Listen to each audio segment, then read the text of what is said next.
The afternoon sun cast long golden shadows across the grounds of Millbrook Manor, where the annual St. Mary's Church Fete was reaching its cheerful crescendo. The air hummed with that particular blend of sounds that marked such occasions in English villages. The distant strains of the brass band attempting Sousa with more enthusiasm than skill. The delighted shrieks of children pursuing an escaped balloon, and the gentle murmur of conversation punctuated by the civilized clink of teacups against saucers. Miss Jane Marple sat comfortably beneath the spreading branches of an ancient oak tree, her knitting needles clicking with practiced rhythm as she worked on what appeared to be a child's cardigan in soft blue wool. To the casual observer, she seemed entirely absorbed in counting stitches, but her sharp eyes missed nothing of the social drama unfolding around her. At 74, she had learned that the best vantage point for observing human nature was often from the margins, where people forgot they were being watched and allowed their true selves to emerge. The hostess, Mrs. Beatrice Hartwell, moved between her guests with the determined grace of someone who had organized such events for 30 years. Her silver hair was perfectly arranged despite the June warmth, and her navy dress with its careful touches of white lace spoke of both propriety and quiet wealth. She had opened the manor grounds for the fete as her late husband had done before her, though some whispered that the gesture was becoming more necessity than noblesse oblige, since the colonel's death had left certain financial matters in an uncomfortable state. "Such a lovely turnout," murmured Mrs. Dollop, the village postmistress, settling into the wicker chair beside Miss Marple with the satisfied air of someone whose profession had made her an expert in local affairs. "Though I must say, there's been quite the undercurrent of feeling about young Mr. Hartwell's return from London. Some are saying he's come back to settle matters about the manor, if you take my meaning." Miss Marple glanced toward the white marquee where refreshments were being served. A tall, well-dressed man in his 30s was engaged in animated conversation with several villagers, his gestures suggesting someone accustomed to commanding attention. This would be Geoffrey Hartwell, the colonel's nephew and heir, who had indeed returned from the city under circumstances that had set tongues wagging throughout the village. "Human nature is such a curious thing," Miss Marple observed mildly, her needles never pausing. "People often assume the worst when someone returns home unexpectedly, don't they? Though sometimes, of course, they're quite right to do so." Near the manor's French doors, she noticed an elderly man examining the ornate grandfather clock that stood prominently in the entrance hall, visible through the open doorway. Mr. Cornelius Keene was the village's clock and watch repair specialist, a precise man with careful hands who had been summoned to address some mechanical difficulty with the timepiece. What struck Miss Marple as odd was not his presence. Mrs. Hartwell was meticulous about such things, but the way the clock appeared to be sitting. Even from her distant vantage point, she could see that something was not quite right about its posture. The magnificent case, which should have stood perfectly vertical, seemed to lean ever so slightly to one side as though it had developed a permanent shrug of resignation. The vicar, Mr. Clement, approached their corner with his wife trailing behind, both looking somewhat harried. His round face bore the perpetually worried expression that seemed to be an occupational hazard of his calling, while Mrs. Clement appeared as though she would rather be anywhere else on earth. "Miss Marple," he said with genuine warmth, mopping his brow with a handkerchief, "how pleasant to see you here. I do hope you're enjoying Mrs. Hartwell's hospitality, though I must confess, I'm rather concerned about the time. The grand raffle drawing was scheduled for 4 o'clock precisely, and it's now nearly 1:15. Miss Marple consulted her small silver watch, a reliable timepiece that had belonged to her mother. "Indeed, Mr. Clement, though I notice the hall clock seems to be telling quite a different story. How curious that it should be so far off." The vicar followed her gaze and frowned. "Good heavens, you're quite right. It shows 2:30, which is clearly impossible. Mr. Keene has been working on it all afternoon, but perhaps he's encountered some difficulty." As if summoned by their conversation, a commotion arose near the manor house. Mrs. Hartwell emerged from the French doors, her composed demeanor cracking slightly as she looked about with obvious distress. She was followed by her housemaid, a young woman named Rose, who appeared to be on the verge of tears. "Has anyone seen Mr. Keene?" Mrs. Hartwell called out, her voice carrying a note of strain that immediately caught the attention of nearby guests. "He seems to have disappeared from the hall, and the drawing-room door is locked from the inside. Most peculiar." Geoffrey Hartwell immediately strode toward his aunt, his expression shifting from social pleasantness to genuine concern. "What do you mean, disappeared? Surely he's simply stepped outside for some air." "No, no," Mrs. Hartwell replied, wringing her hands in a most uncharacteristic display of agitation. "Rose went to offer him some tea and found the drawing-room empty, but the door was locked, and when we tried the key, it wouldn't turn. It's as though something is blocking it from the inside." Miss Marple set down her knitting with the deliberate care of someone who recognized that the afternoon had just taken a distinctly serious turn. She noticed several things simultaneously: the way Geoffrey Hartwell's jaw tightened at the mention of the locked door, the manner in which Dr. Morrison, the village physician, immediately began moving toward the house with his medical bag, and most particularly the fact that the crooked clock in the hall had stopped entirely, its hands frozen in their impossible position. "Perhaps," she said quietly to Mrs. Dollop, "we should see if we might be of assistance." As they approached the manor house, Miss Marple observed the small crowd gathering around Mrs. Hartwell. She noted the pale complexion of Miss Emily Davies, who served as companion to the elderly Mrs. Thornton, and who had been helping with the tea service. The young woman clutched a silver tray with hands that trembled noticeably, and her eyes held a fear that seemed to go well beyond concern for a missing clock repairman. Dr. Morrison had taken charge of the situation with the brisk efficiency of his profession. "We'll need to force the door," he announced. "Geoffrey, if you would assist me, and someone should telephone for Constable Hemlock, though he's likely at the far end of the village with the children's games." The assembled guests watched in tense silence as the two men applied their shoulders to the drawing-room door. After several attempts, it gave way with a sharp crack of splintering wood, swinging open to reveal the elegant room beyond. And there, in the high-backed chair beside the fireplace, sat Mr. Keene. His head was tilted at an unnatural angle, and his usually neat appearance was disheveled in a way that spoke of struggle. Most telling of all, the cord from the window drapery had been wound tightly around his throat, its golden tassels providing a grotesque contrast to the purple discoloration of his face. Dr. Morrison stepped forward immediately, though his examination was brief and decisive. "I'm afraid there's nothing to be done," he announced grimly. "The poor man has been strangled, and from the appearance of things, not very long ago." Miss Marple remained at the threshold, her keen eyes taking in details that others might overlook in their shock. The drawing-room showed signs of disturbance: a small table overturned, papers scattered on the Persian carpet, and most intriguingly, the brass pendulum from the hall clock lying on the floor near Mr. Keene's feet. The timepiece itself was visible through the doorway, still leaning at its odd angle, its face showing that impossible time of 2:30. "How very strange," she murmured to herself, noting the way the afternoon light fell across the scene. The grandfather clock had not merely stopped. Someone had deliberately altered its hands and removed its pendulum. But why? And what connection could such an act have to the death of the quiet, methodical man who had come simply to repair it?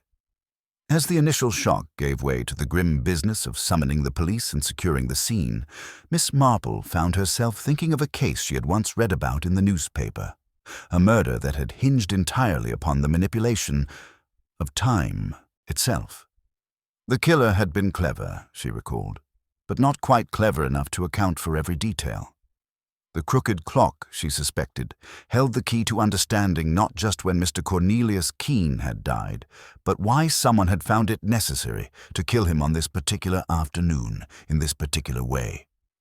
The village fete continued around them, but its cheerful sounds now seemed to come from another world entirely, a world where time moved forward in its proper fashion, and where grandfather clocks told the truth about the passing hours. Miss Marple picked up her knitting bag and prepared to observe very carefully indeed. In her experience, murderers who were clever enough to manipulate time were often clever enough to make other mistakes as well. One simply had to know where to look. The vicar was the first to remember his duty to the living, gently but firmly ushering the more excitable ladies back toward the marquee while murmuring discreet instructions about keeping the children well away from the manor house. The cheerful sounds of the fete had not entirely ceased, but they now seemed to come from another world entirely, muffled and somehow inappropriate against the gravity of what had occurred. Constable Hemlock arrived within 20 minutes, his bicycle bell announcing his approach long before his sturdy figure appeared around the corner of the manor house. He was a conscientious man in his 40s who had served the village faithfully for nearly 2 decades, though his experience with violent crime was mercifully limited to the occasional poaching incident or market day disturbance. The sight of him removing his helmet and wiping his perspiring brow with a large handkerchief suggested he understood the gravity of what awaited him, even if he felt somewhat out of his depth. Dr. Morrison met him at the French doors, speaking in low, urgent tones while gesturing toward the drawing room. Miss Marple positioned herself strategically near the rose garden, close enough to observe the proceedings while appearing to admire Mrs. Hartwell's prized hybrid teas. Her knitting provided the perfect excuse for lingering, and she had learned long ago that people tended to speak more freely around someone they perceived as a harmless elderly lady absorbed in domestic pursuits. "We'll need to keep everyone where they were," Dr. Morrison said crisply to the constable. "No one in or out of the house until we can establish what happened." Mrs. Hartwell nodded, the gesture somewhat jerky despite her efforts to maintain composure. "Yes, of course. Rose, please stay with Miss Davies. Geoffrey, will you assist the constable with whatever he requires?" But Geoffrey Hartwell had already stepped closer to the drawing-room doorway, his eyes moving not immediately to the tragic figure in the chair, but to the scattered papers on the Persian carpet. Miss Marple observed the quick, darting glance, swift as a swallow to water, and the way his fingers hovered momentarily before he seemed to think better of whatever impulse had seized him. "Constable," he said, his voice carefully controlled, "perhaps you should examine the windows. The room was locked from the inside, but there might be another way someone could have entered." Hemlock was grateful for the direction. He crossed to the French windows, tested the handles with official importance, and frowned. "Latched from the inside, sir. The dust on the sill hasn't been disturbed near the catches either." He turned back, trying not to look directly at the figure in the chair. Whoever did this came and went through that door. Miss Marple, who had remained by the threshold so as not to interfere with the official proceedings, allowed her eyes to pursue their own quiet investigation. The drapery cord had cut deeply into the soft flesh of Mr. Keene's throat, and the knot was not the neat, considered type that suggested premeditation, but rather a vicious, clumsy constriction that spoke of anger or desperation. The brass pendulum from the hall clock lay near the dead man's feet, its polished surface bearing a small dent as if it had struck something hard. "Time of death, doctor?" Hemlock asked, consulting his notebook with the air of someone determined to follow proper procedure. Dr. Morrison considered the coolness of the skin and other medical indicators. "I'd estimate between 2:30 and 3:30, though I cannot be more precise without a proper examination." "But that's quite impossible," interrupted a new voice.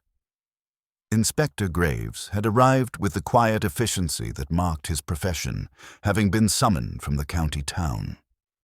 He was a man Miss Marple had encountered before in other villages where gardens grew peacefully and unfortunate events occasionally disturbed that peace.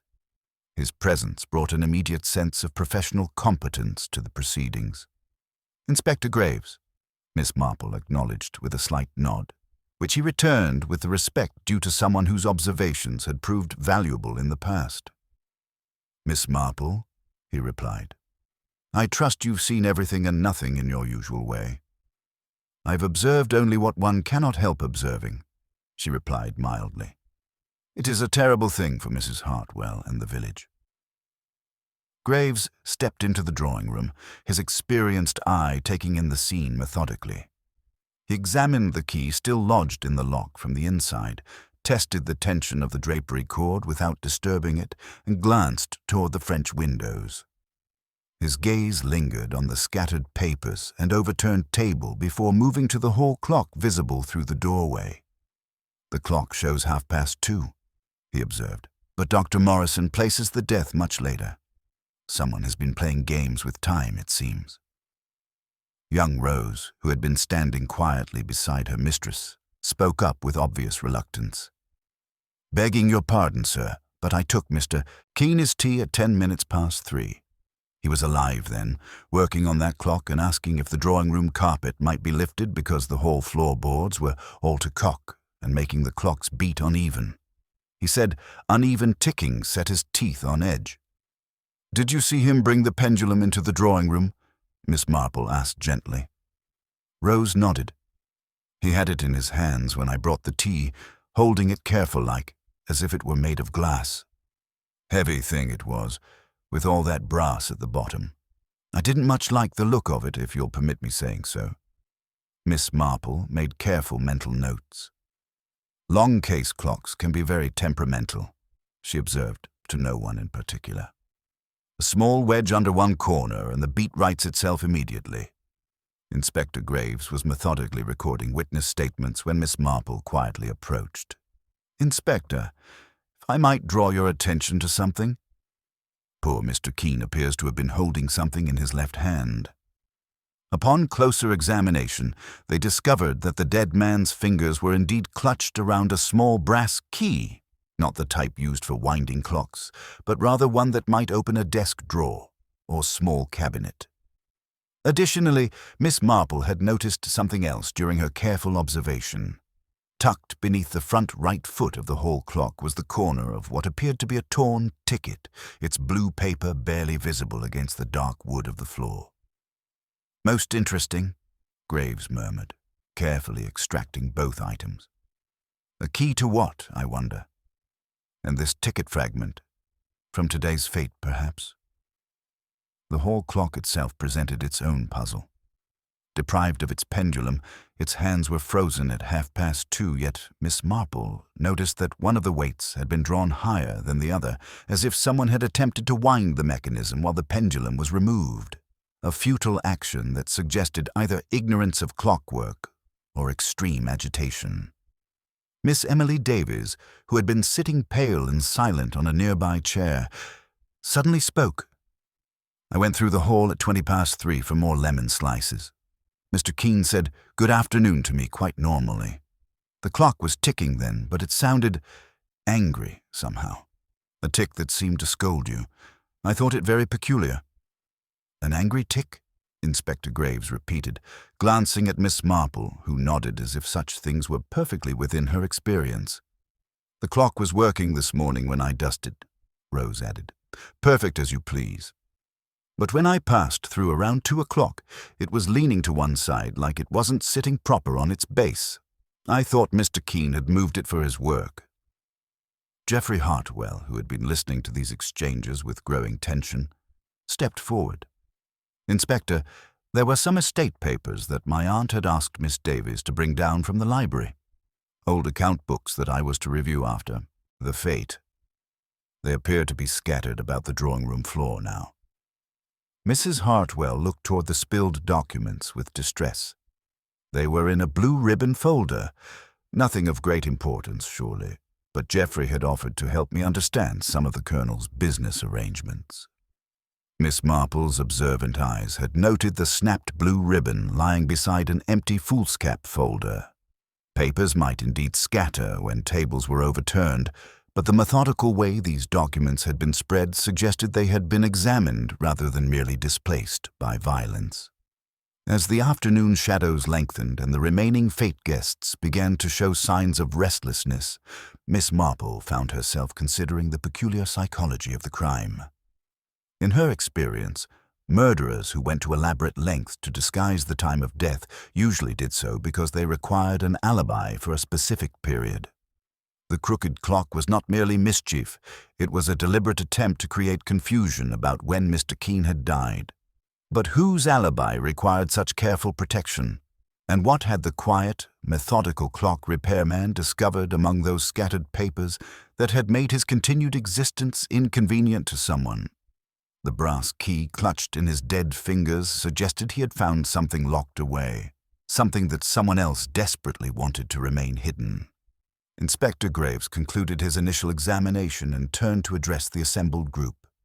"I'll need formal statements from everyone who was present this afternoon, particularly those who entered the manor house or spoke with Mr. Keene. Until we can establish exactly what happened here, I must ask that no one leave the village without informing Constable Hemlock." As the official investigation began in earnest, Miss Marple resumed her knitting with the serene expression of someone absorbed in domestic concerns. But her mind was far from idle.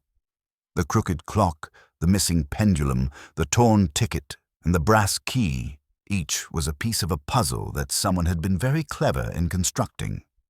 The question now was whether they had been quite clever enough to account for every detail, or whether human nature would, as it so often did, provide the small, revealing inconsistencies that would ultimately expose the truth. The killer was undoubtedly among them, watching the investigation unfold with the careful attention of someone whose freedom depended upon the success of their deception. Miss Marple settled more comfortably into her chair, prepared to observe very carefully indeed. In her considerable experience, the most elaborate schemes often contained the seeds of their own destruction, hidden in the small human details that even the cleverest murderer could not entirely control. Inspector Graves established his temporary headquarters in Mrs. Hartwell's morning room, where the formal interviews began with methodical precision. The afternoon light had taken on that golden quality that precedes evening, casting long shadows across the manor grounds where the remnants of the fete were being quietly cleared away by subdued volunteers who spoke in hushed tones about the shocking turn of events. Miss Marple positioned herself in the conservatory, adjacent to the morning room, where the glass walls provided an excellent view of the proceedings, while the abundant ferns offered the appearance of someone seeking quiet refuge from distressing circumstances. Her knitting needles maintained their steady rhythm, but her attention was entirely focused on the subtle dynamics playing out before her keen eyes. Rose was interviewed first, her testimony confirming her earlier account of taking tea to Mr. Keene at 3:10. Under gentle questioning from Inspector Graves, she elaborated on the clockmaker's concerns about the hall floorboards. "He was quite particular about it, sir," she explained, her hands twisting nervously in her apron. "Said the floor being all to cock made the clocks beat uneven, and that uneven ticking set his teeth on edge something dreadful. He had the pendulum in his hands when I brought the tea, holding it careful-like as if it were made of precious glass." Miss Emily Davies followed, her pale complexion and trembling hands betraying a nervousness that seemed to go well beyond normal shock at discovering a murder. Her voice, cultured but strained, recounted her brief encounter with Mr. Keene at 3:20. "He seemed preoccupied," she stammered, her gaze darting toward the scattered papers on the drawing-room floor. The clock was ticking then, but with such an angry, scolding tone. Most peculiar, really. Inspector Graves made careful notes, his experienced eye noting the way Miss Davies's fingers curled as though accustomed to holding something of weight, a serving tray perhaps. "Miss Davies, when you went to fetch lemon slices from the kitchen, did you encounter anyone else in the house?" "No, sir. That is—" She hesitated, color rising in her cheeks. "I believe I heard voices from the library as I passed. Low voices. A gentleman and a lady speaking urgently about something, but I couldn't make out the words." Geoffrey Hartwell's interview was conducted with the brisk efficiency of someone accustomed to business matters. He had spent the early afternoon at various fete attractions until 3:30, he claimed, then engaged in conversation with Mr. Pitts from the bank regarding the church roof fund. Miss Marple noted how his jaw tightened when he mentioned the bank manager, and how his eyes repeatedly strayed toward the drawing-room where the scattered estate papers lay in disarray. Dr. Morrison provided additional medical details that proved illuminating. "There are small abrasions on the victim's knuckles. he reported, as though he struck something hard shortly before his death. The brass pendulum bears a corresponding dent that suggests it may have been used as an impromptu weapon, though whether by the victim or his attacker, I cannot determine. It was during the examination of the physical evidence that Miss Marple made her most significant observation. While Inspector Graves studied the brass key found clutched in Mr. Keen's hand, she approached Mrs. Hartwell with characteristic gentleness. "My dear," she said softly. Colonel Hartwell had a fondness for small compartments and hidden drawers, didn't he? Such things are common vanities in old families. Mrs. Hartwell looked startled. "Why, yes. He once showed the vicar a secret niche in his atlas stand, but I haven't thought of such things in years." Miss Marple's keen eyes had already identified the writing table by the window, with its elegant apron concealing what appeared to be a slim drawer. "Might we try the key there?" The brass key turned with surprising ease, revealing a drawer that had clearly been recently disturbed. Inside lay nothing but an oblong patch of pale wood where dust had been displaced, a stray fleck of sealing wax the color of dried blood, and the faintest scent of lavender paper, the type used for important correspondence. "Someone has removed documents from here," Inspector Graves observed grimly. "Recently, and in some haste, judging by the wax fragment left behind." But Miss Marple's attention had been drawn to something else entirely. Examining the torn blue paper fragment found beneath the grandfather clock, she noted its careful fold marks and the penciled notation on the reverse. "Lem." "Inspector," she said quietly, "this appears to be from today's fete. The lemonade stall used blue tickets, I believe." Constable Hemlock was dispatched to retrieve the ticket rolls from the pantry, returning with a biscuit tin containing 2 blue rolls, one nearly complete, one half used. The last visible number on the partial roll was 215, making the fragment numbered 216 a perfect sequential match. Miss Emily Davies, who had been hovering anxiously in the doorway, went quite pale when presented with this evidence. I did tear off several tickets at once," she admitted faintly, "for Mrs. Thornton's maid, who said they would need extras for the nursing home cart, but I didn't look at the numbers particularly."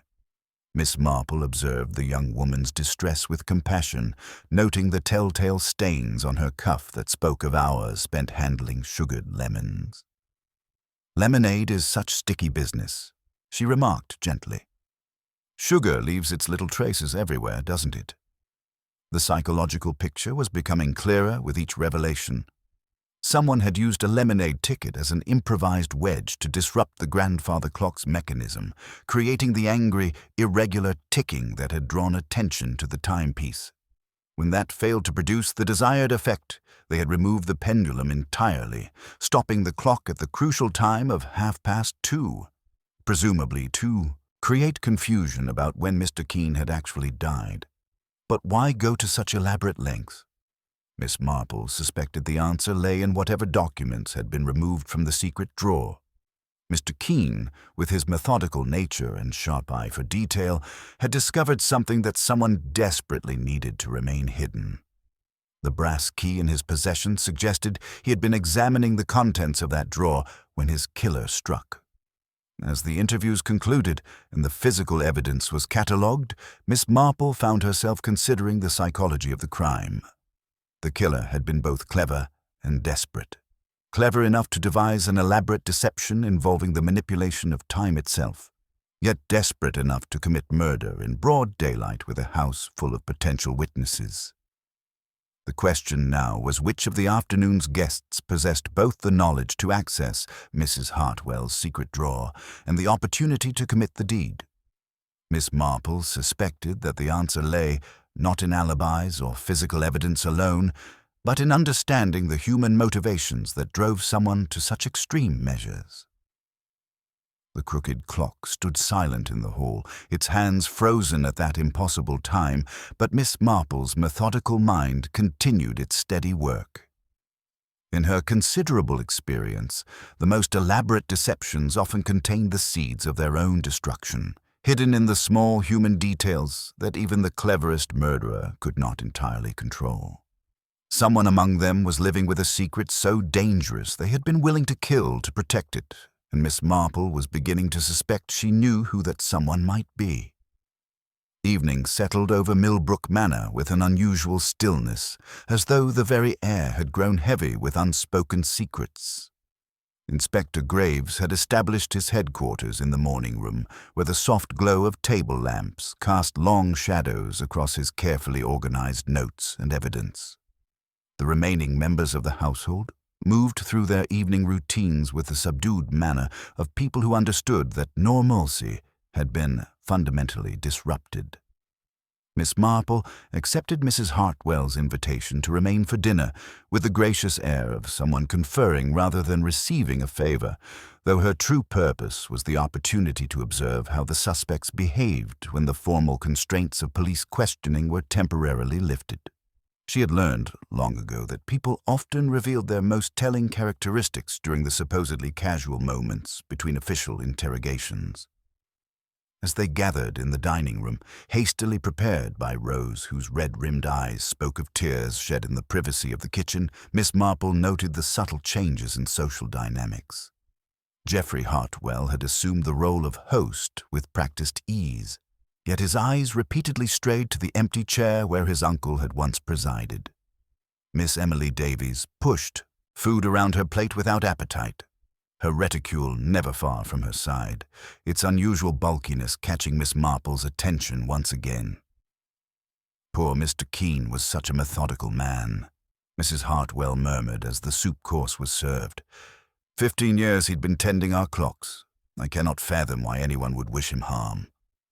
Miss Davies spoke quietly, her voice barely above a whisper. He seemed quite concerned about something this afternoon. When I passed through the hall, he was muttering about things not being right and proper. I assumed he meant the clock's mechanism, but perhaps he was referring to those estate papers spread across the drawing-room table. Geoffrey's fork clattered against his plate with startling suddenness. "Estate papers?" he asked, his voice carefully controlled. "I thought they were merely scattered during the struggle." Miss Marple's keen eyes caught the slight emphasis Geoffrey placed on the word struggle, as though he were testing whether others accepted that particular interpretation of events. "Human nature is such a curious thing," she observed mildly, her knitting resting in her lap. "Sometimes people become interested in matters quite outside their usual sphere when they encounter something unexpected. A clockmaker, for instance, might notice discrepancies in dates or signatures that others would overlook, simply because precision is so fundamental to his profession." The comment hung in the air with uncomfortable weight. Mrs. Hartwell looked puzzled, Miss Davies appeared increasingly distressed, and Geoffrey's jaw tightened in a way that suggested he grasped the implication all too clearly. After dinner, as Inspector Graves returned from his consultation with county authorities, he brought news that would prove illuminating. "I've received some interesting information," he announced to the assembled group. "It appears there were certain irregularities in Mr. Hartwell's recent business dealings in London. Nothing formally charged, you understand, but questions were raised about client accounts that couldn't be satisfactorily resolved." The silence that followed was profound. Geoffrey's carefully maintained composure wavered momentarily before he reasserted control. "That's a private matter, Inspector, and has nothing whatsoever to do with this tragedy." But Miss Marple had been making her own quiet discoveries. While the others were distracted by the inspector's revelation, she had excused herself for a brief walk through the manor, ostensibly to admire Mrs. Hartwell's collection of botanical prints. Her true purpose had been to examine more closely the physical evidence that continued to trouble her methodical mind. Returning to the hall where the grandfather clock stood silent and accusatory, she had noticed something that Inspector Graves's earlier examination had missed. Beneath the front right corner of the clock's base was a tiny smear of dull red wax, the same color as the fragment found in the secret drawer. Someone had used sealing wax as an improvised wedge, attempting to level the clock when the lemonade ticket had proven insufficient for their purposes. More significantly, her examination of the French windows in the drawing room had revealed fresh scratches on the brass latch mechanism, tiny curling marks that suggested someone had manipulated the catch from outside using a length of cord or wire. On the floor beneath the curtain, she had discovered a small piece of garden twine, cut raggedly as though someone had worked in haste. The implications were becoming clear. The killer had indeed exited through the French windows, using a simple but effective trick to latch them from outside, thus creating the impression of a room locked from within. The scattered papers, the manipulated clock, the elaborate deception about timing all pointed towards someone with both intimate knowledge of the house and desperate need to conceal what those missing documents contained. When Miss Marple quietly shared these observations with Inspector Graves, he nodded grimly. "The timeline is becoming clearer," he said. "Mr. Keene discovered something in those papers around 3:10. By 3:20, there were urgent voices in the library, a man and a woman, according to Miss Davies. Shortly after, violence occurred, followed by an elaborate attempt to disguise both the time of death and the method of escape." Miss Davies, who had been sitting quietly in the corner throughout these revelations, suddenly spoke up with obvious reluctance. "Inspector, there's something I should tell you. This morning, when I brought the estate papers down from the library, Mr. Keene asked me several questions about when certain documents had been signed. He seemed particularly interested in the dates and whether I was certain they were accurate. I thought it odd at the time." The admission carried significant weight.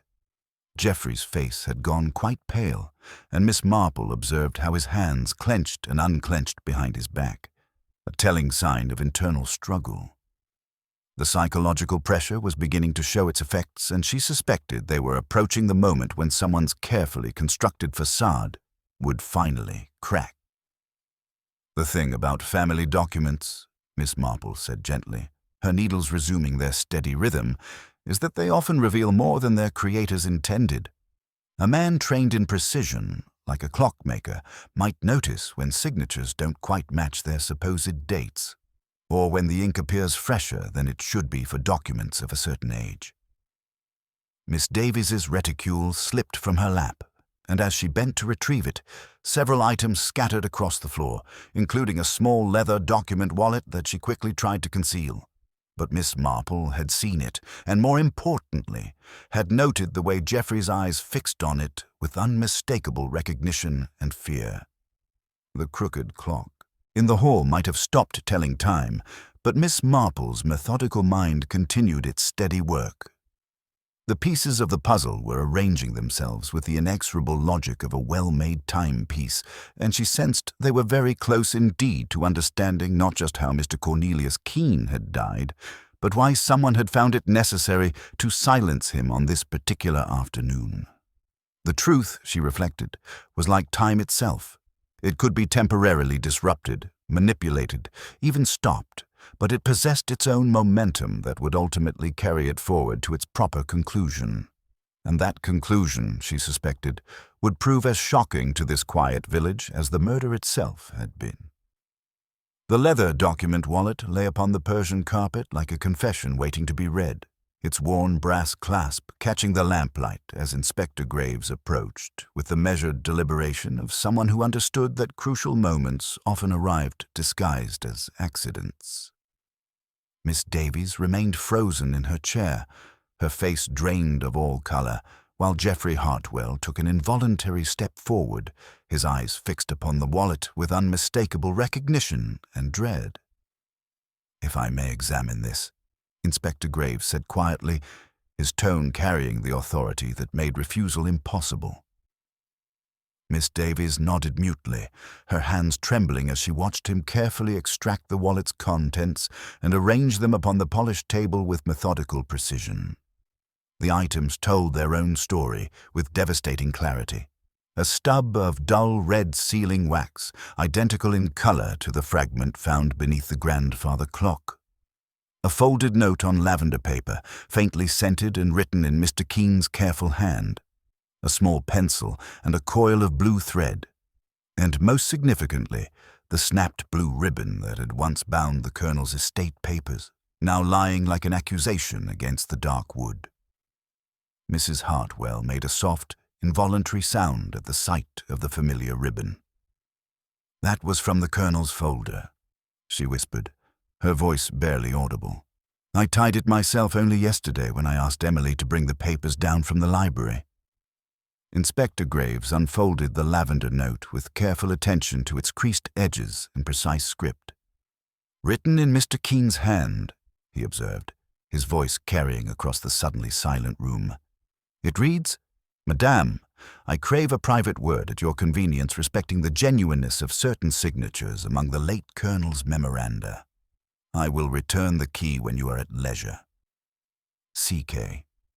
The silence that followed was far more telling than any outcry might have been.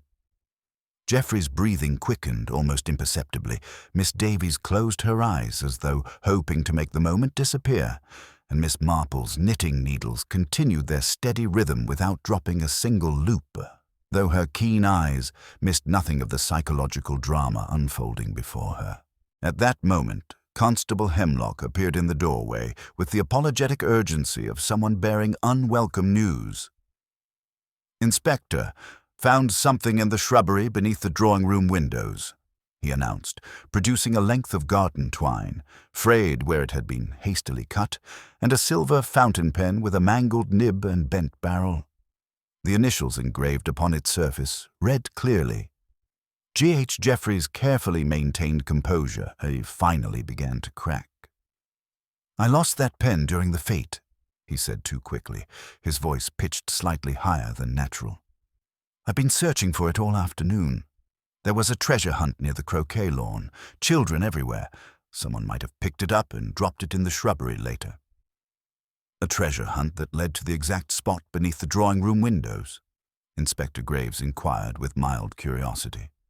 "How remarkably coincidental." Miss Marple observed the interplay of expressions around the room with the careful attention of someone reading a particularly complex pattern. The psychological dynamics were becoming clearer with each revelation, and she began to understand why Mr. Keen's methodical expertise had proven so dangerous to someone in that very room.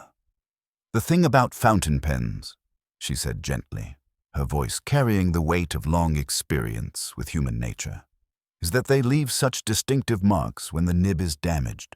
A person attempting to forge signatures might find a bent pen quite unsuitable for delicate work, mightn't they?" Inspector Graves was already demonstrating the window mechanism with the recovered twine, threading it through the French door latch with practiced efficiency. "Quite ingenious, really," he observed as the catch clicked into place from outside with a satisfying snap. "A room that appears locked from within, but is nothing of the sort." Miss Davies finally found her voice, though it emerged as barely more than a whisper. "Mr. Keen gave me that note at 10 minutes past 3 when I brought his tea. He asked me to deliver it to Mrs. Hartwell immediately, but my hands were full with the tray, and then the kitchen needed me for the lemon service, and I—" She faltered, tears gathering in her eyes. "I put it in my reticule, meaning to give it to her when I returned, but by then it was too late." "Too late because Mr. Keen was already dead," Inspector Graves stated with quiet finality. "But you had other items in that wallet, Miss Davies. Items that suggest your involvement goes considerably deeper than a forgotten message." Mrs. Hartwell stared at her companion with dawning comprehension. "Emily, what is the inspector suggesting? Surely you couldn't have had anything to do with this terrible business." Miss Davies buried her face in her hands with a sob that seemed to emerge from the depths of her soul. "I never meant for anyone to be hurt," she whispered through her fingers. "My circumstances became so reduced after Father's death, and when Mrs. Hartwell was kind enough to employ me, I discovered that my father's legal training could be useful in ways I had never imagined." The admission hung in the air with uncomfortable weight. Geoffrey moved toward her with obvious agitation, his protective instincts warring with self-preservation. "Emily, you mustn't say anything more without proper counsel present. The inspector is clearly fishing for information." But Miss Marple had been making her own quiet observations throughout the evening, noting the small details that others might overlook in their focus on dramatic revelations. Geoffrey's shirt cuff bore a faint smear of the dull red wax, the same color as the sealing wax found beneath the clock. His hands showed tiny scratches consistent with manipulating wire or cord, exactly the sort of marks one might acquire while rigging a window latch to operate from outside. "When people begin with one deception," Miss Marple observed mildly, her needles clicking with metronomic precision, "they often find themselves compelled to create others to support it. A forged signature might lead to altered documents, which might in turn require the permanent silence of someone whose professional expertise posed a threat to the entire scheme." Inspector Graves was examining additional papers that had been concealed within the wallet's inner compartment. "These appear to be amendments to Colonel Hartwell's will," he announced, his voice carefully neutral. "Amendments that would leave the entire estate to Mr. Geoffrey Hartwell, rather than the more modest inheritance originally specified." Mrs. Hartwell gasped, her hand flying to her throat. "But that's impossible. The Colonel specifically told me the estate would be held in trust, with provisions for the church and village school. Geoffrey was to inherit, certainly, but not the entirety." The psychological pressure in the room had reached a breaking point.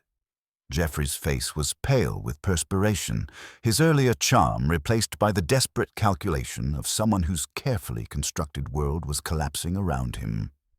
Miss Davies appeared on the verge of complete breakdown, torn between loyalty to her accomplice and the terrible weight of guilt that had been accumulating since the moment violence had entered their scheme. "The voices you heard in the library, at 3:20, Miss Marple said gently to Miss Davies, "a gentleman and a lady speaking urgently about forgery and deadlines. That was Mr. Hartwell and yourself, wasn't it? Discussing what to do about Mr. Keen's inconvenient questions." Miss Davies nodded almost imperceptibly, her resistance finally crumbling.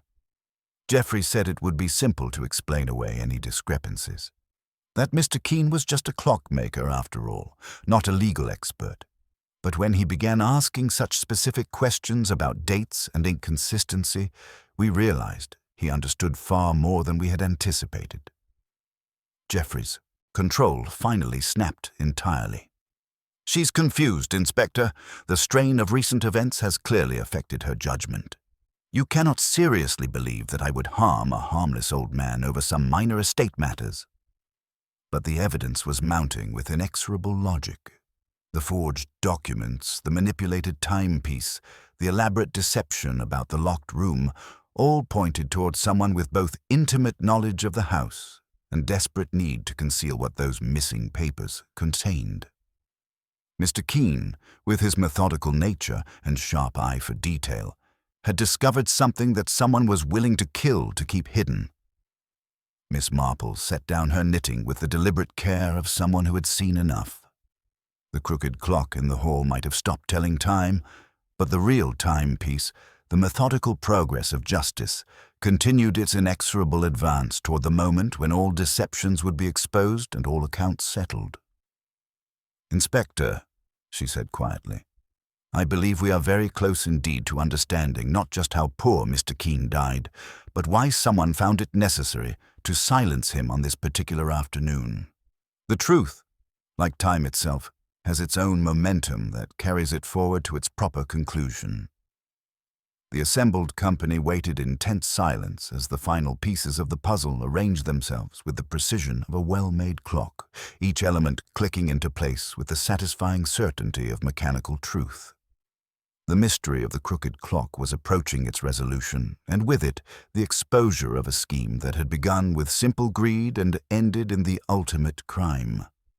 The brass key lay upon the polished table like a small brass accusation, its weight seeming to press down upon the assembled company with far more force than its modest size should have possessed. Inspector Graves turned it slowly between his fingers, examining the fine scratches along its shaft that spoke of recent and perhaps hurried use. Miss Marple observed the way each person's eyes were drawn to it, noting particularly how Geoffrey's gaze lingered with unmistakable recognition before he forced himself to look away. "The question before us," Inspector Graves said with measured deliberation, is what this key was meant to unlock, and why Mr. Keene felt compelled to carry it with him to his death. He glanced toward the scattered estate papers, then back to the key. Miss Davies, you mentioned that Mr. Keene had questions about the documents. What precisely did he ask? Miss Davies's composure, already fragile, showed further signs of strain. Her hands trembled as she pressed them together in her lap, and when she spoke, her voice emerged as barely more than a whisper. He wanted to know about the dates on certain papers, whether I was absolutely certain they had been signed when they purported to be. He seemed particularly interested in the ink, whether it appeared fresh or aged appropriately. Mrs. Hartwell looked between her companion and her nephew with growing bewilderment. But surely the Colonel's papers are all in order. He was meticulous about such things, even in his final illness.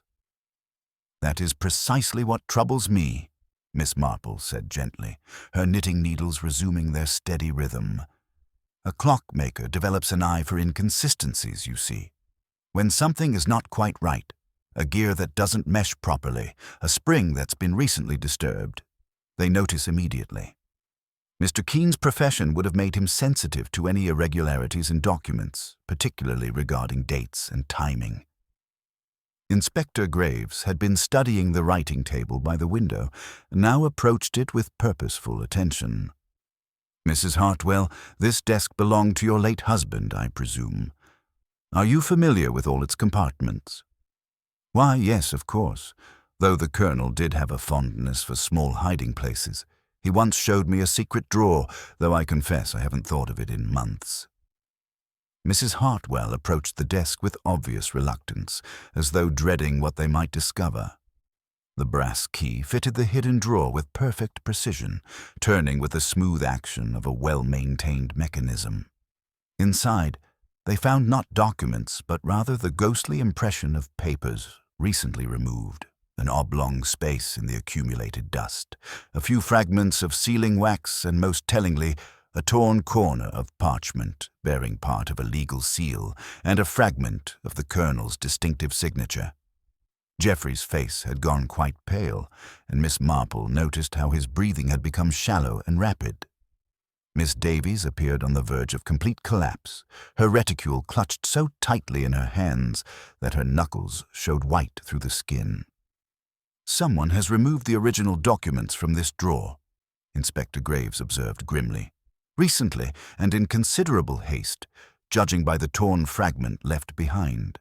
Mr. Keene discovered this hiding place, opened it with this key, and found it had been ransacked.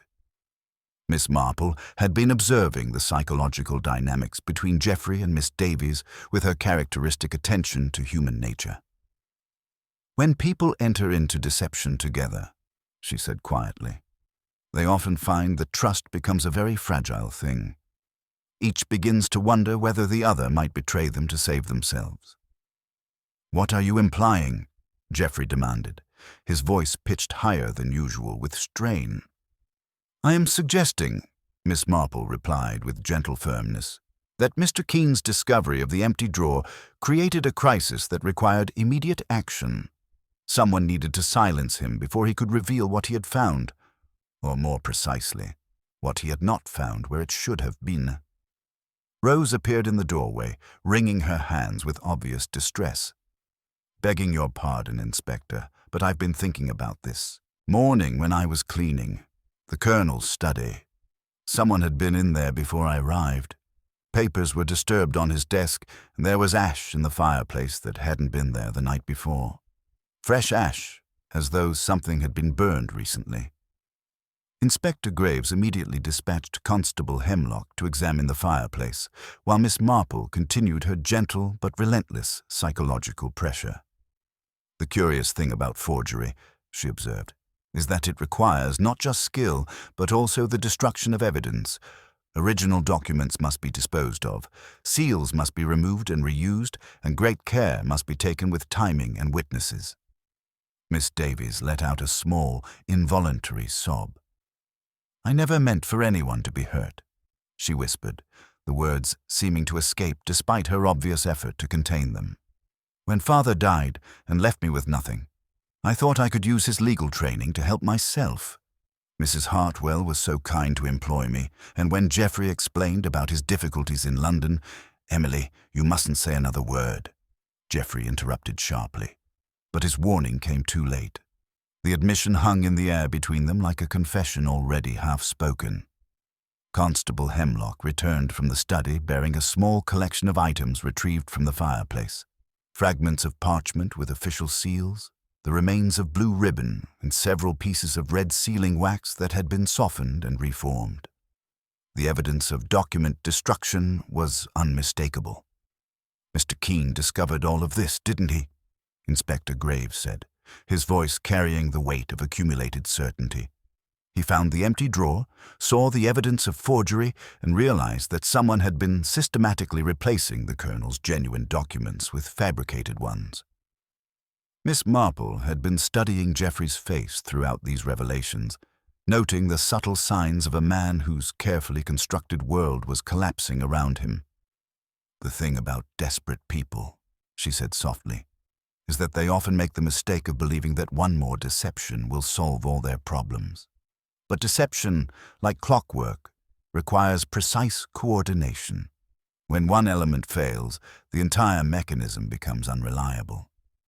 The psychological pressure in the room had reached an almost unbearable intensity. Miss Davies was openly weeping now, her resistance crumbling under the weight of guilt and fear. Geoffrey stood rigid with barely controlled panic, his eyes darting between the evidence and the faces of those who were methodically dismantling his elaborate scheme.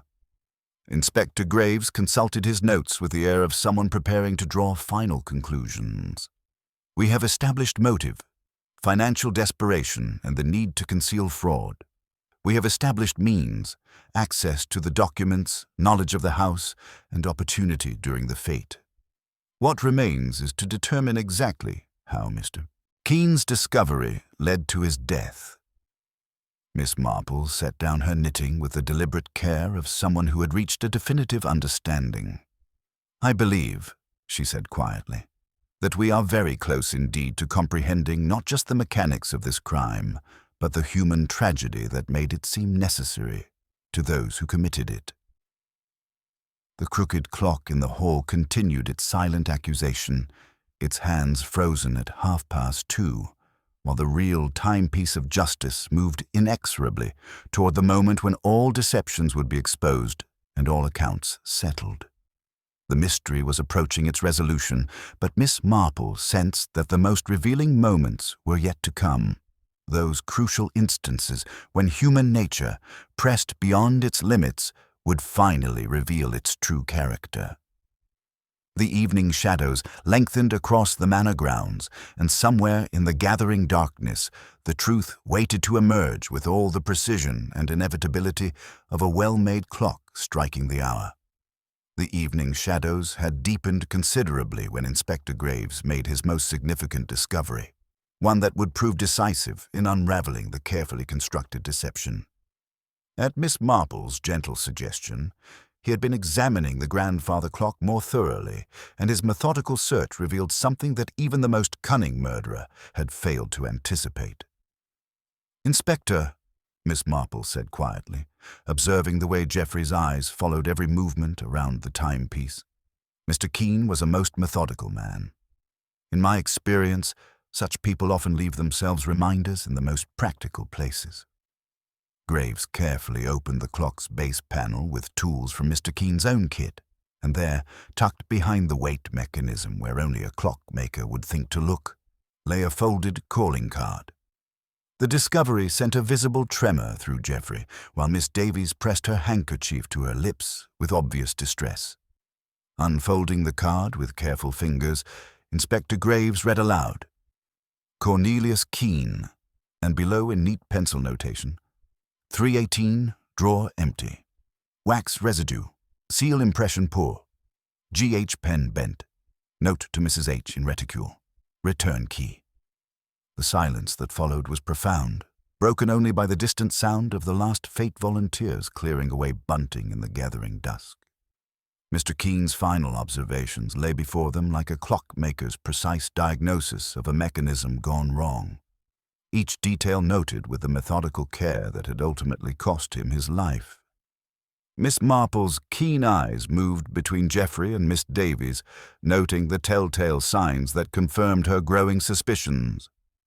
Geoffrey stood rigid as a wound spring, a muscle ticking at his jaw with the steady rhythm of anxiety, while Miss Davies' hands betrayed her with their constant motion, clasping and unclasping, revealing on her right thumb a crescent of dull red wax pressed beneath the nail and, not entirely, scrubbed away.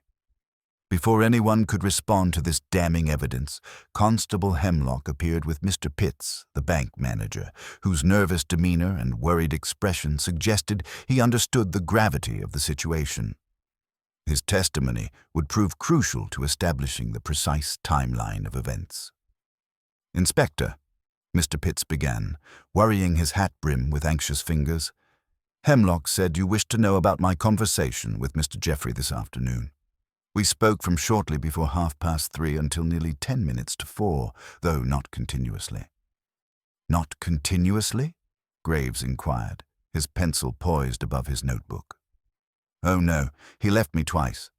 The first time just after the church bell struck the half hour. 3:30, that would be. He said he must attend to his aunt urgently. He was gone perhaps 7 or 8 minutes, returned looking rather agitated, I must say." Miss Marple observed how this testimony affected the two conspirators. Geoffrey's carefully controlled expression flickered with something approaching panic, while Miss Davies seemed to shrink further into herself, as though hoping to disappear entirely from the proceedings. Dr. Morrison, who had returned from a more thorough examination of the deceased, provided additional medical evidence that narrowed the timeline considerably. "I can be more precise now about the time of death," he announced. "Rigor and cooling patterns suggest Mr. Keene died between 3:25 and 3:35. The ligature marks indicate brief but violent struggle." Inspector Graves had been studying Geoffrey throughout these revelations, and now his trained eye caught something that Miss Marple had also noticed. "You have a bruise on your temple, Mr. Hartwell. How did you acquire that?" Geoffrey's hand flew instinctively to the spot, a gesture that revealed more than any words might have. "I collided with a marquee pole during the children's activities. Half the village must have seen it." "Curious," Graves observed mildly. "Since the children's activities were concluded by 3 o'clock, and most witnesses place you with Mr. Pitts from that time forward." The psychological pressure in the room had reached a critical point, and Miss Marple recognized the moment when careful observation must give way to direct action. "The thing about violence," she said gently, her knitting resting quietly in her lap, "is that it so often leaves its marks on both parties. Mr. Keene's knuckles show abrasions consistent with striking something hard, or someone. And you, Mr. Hartwell, bear the corresponding evidence of that final, desperate struggle." Miss Davies could no longer maintain her composure under the accumulated weight of evidence and guilt. Rising abruptly from her chair, she spoke with the desperate momentum of someone whose resistance had finally crumbled. "It was never meant to happen," she whispered, her voice breaking. "I went to warn Mr. Keene that he was mistaken about the documents, that there must be some innocent explanation. But he showed me his notes, his observations about the wax and the signatures, and I realized he understood everything." "Emily, no," Geoffrey said sharply, but his warning came too late. "He became agitated when I tried to explain," she continued, tears streaming down her face. "He said he must speak to Mrs. Hartwell immediately, that there were serious irregularities that required investigation. I tried to calm him, but he grasped my wrist." She pulled back her sleeve to reveal finger-shaped bruises. And then Geoffrey arrived. Miss Marple's voice, when she spoke, carried the weight of accumulated understanding. "But the fatal violence came from behind, didn't it, my dear? The drapery cord was pulled from a low angle by someone considerably taller and stronger than yourself." The admission that followed seemed to drain all remaining fight from Miss Davies. "Geoffrey said Mr. Keene would destroy everything, that we would both face prison. There was a struggle. Mr. Keene lifted the brass pendulum as if to defend himself, but Geoffrey was behind him with the cord before he could turn around. Geoffrey's carefully constructed facade finally collapsed entirely. "She's making it sound premeditated," he said desperately. It was panic, nothing more. The old fool wouldn't listen to reason. He was going to expose everything over some trivial irregularities in estate documents. "Trivial irregularities," Inspector Graves repeated. "You mean the complete forgery of your uncle's will to transfer his entire estate to yourself, bypassing the charitable bequests he had specifically intended." The final pieces of evidence emerged with relentless logic. The Colonel's signet ring, missing from his dressing chest and later found in Miss Davies's possession. The garden twine used to create the illusion of a locked room. The elaborate manipulation of the grandfather clock to create false alibis. Each detail clicked into place with the precision of a well-made timepiece, revealing a scheme that had been both clever and ultimately futile. As Inspector Graves began the formal process of arrest, Mrs. Hartwell sat in stunned silence, struggling to comprehend how thoroughly she had been deceived by those she had trusted most. The fete bunting was being folded away in the gathering darkness, and the cheerful sounds of village life seemed to come from another world entirely. Miss Marple gathered her knitting with the quiet satisfaction of someone whose work was complete. The mystery of the crooked clock had been solved through the application of methodical observation and patient understanding of human nature. Mr. Keene's final act, hiding his observations where only another craftsman would think to look, had ensured that truth would ultimately prevail over deception. "The grandfather clock will need proper attention," she observed to Inspector Graves as the arrests were concluded. "When the formalities are complete, perhaps we might have it restored to working order. Villages need their timepieces to tell the truth, don't you think?" The crooked clock stood silent in the hall, its hands still frozen at that impossible time of 2:30, but justice had found its proper rhythm at last. Time, Miss Marple reflected, might be temporarily manipulated, but like truth itself, it possessed an inexorable momentum that would always carry it forward to its intended destination. The silence that followed the departure of the police vehicle carrying Geoffrey and Miss Davies seemed to settle over Millbrook Manor like a heavy shroud, transforming the once cheerful halls into spaces that echoed with the weight of betrayal and shattered trust. Mrs. Hartwell stood in the doorway long after the red taillights had disappeared into the gathering darkness, her hands clasped so tightly that her knuckles showed white against the evening gloom. Inspector Graves completed his final documentation with the methodical efficiency that marked his profession, though his manner carried an unusual gentleness as he addressed the woman who had discovered that her most trusted companions had been systematically deceiving her for months. "I am deeply sorry for the distress this has caused, Mrs. Hartwell," he said quietly. "Constable Hemlock will remain overnight to secure the premises, and we shall need to continue examining the estate papers tomorrow to determine the full extent of the forgeries."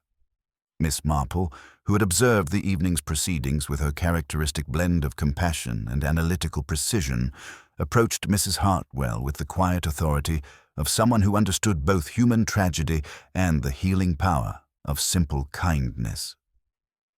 "My dear," she said gently, "perhaps you would allow me to stay the night. I suspect you should not be alone with such heavy thoughts, and there are still some small matters that might benefit from discussion." Mrs. Hartwell nodded gratefully, her composure finally beginning to crack under the accumulated strain. "I cannot comprehend how thoroughly I was deceived," she whispered. "Emily helped me with everything, correspondence, household accounts, even the most personal matters. I trusted her completely, and Geoffrey. The Colonel loved him as his own son." As Inspector Graves departed with promises to return in the morning, Miss Marple suggested that Miss Davies, who had remained in the morning room under Rose's watchful care, might benefit from a private conversation. The young woman sat hunched in her chair like a broken bird, her reticule clutched in her lap with the desperate grip of someone clinging to the last remnants of her former life.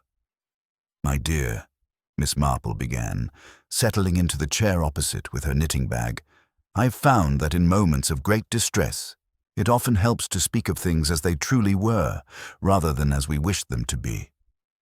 Miss Davies looked up with eyes red from weeping, her voice barely above a whisper. "I never intended for anyone to be hurt, Miss Marple.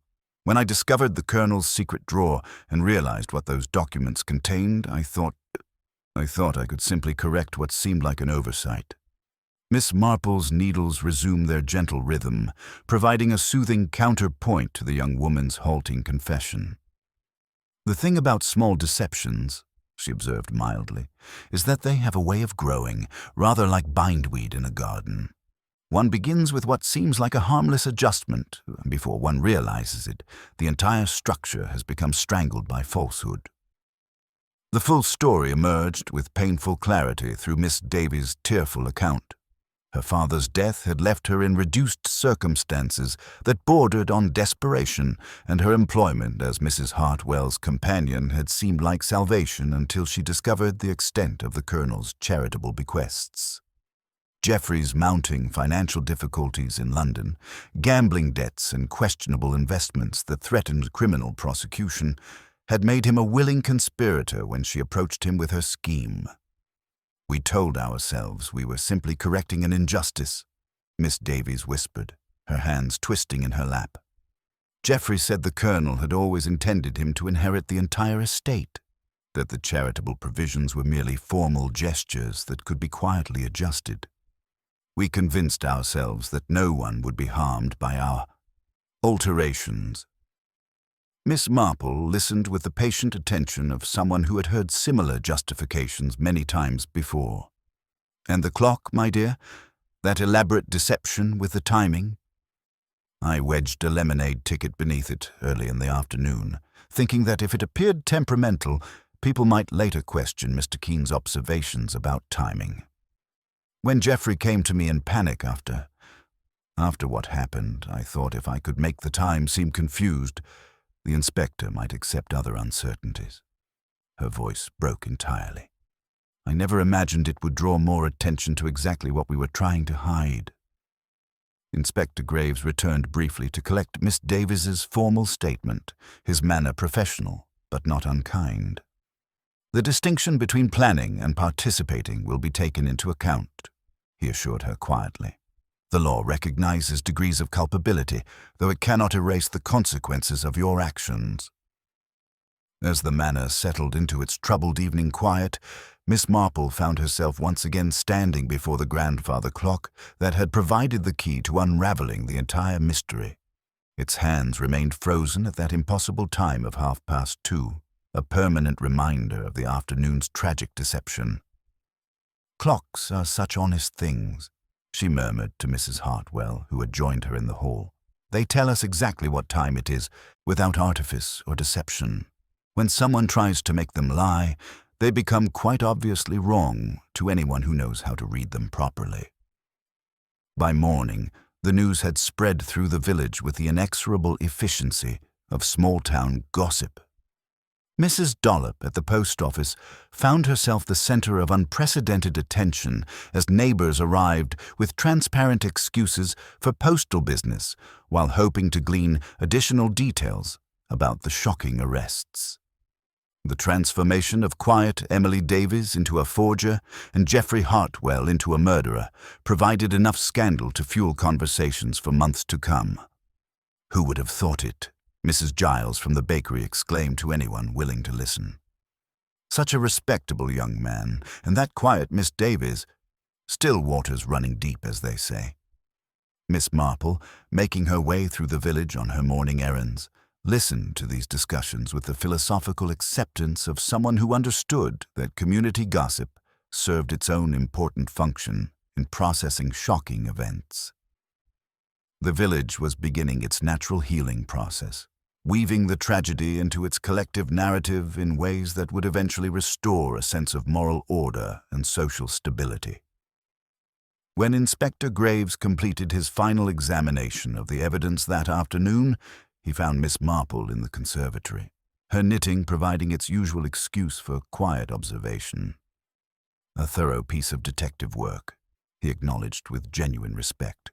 "Your insights into human behavior proved invaluable in understanding how two otherwise respectable people could have descended into such desperate measures." "One simply observes," Miss Marple replied with characteristic modesty. "The patterns are always there, Inspector, if one knows where to look."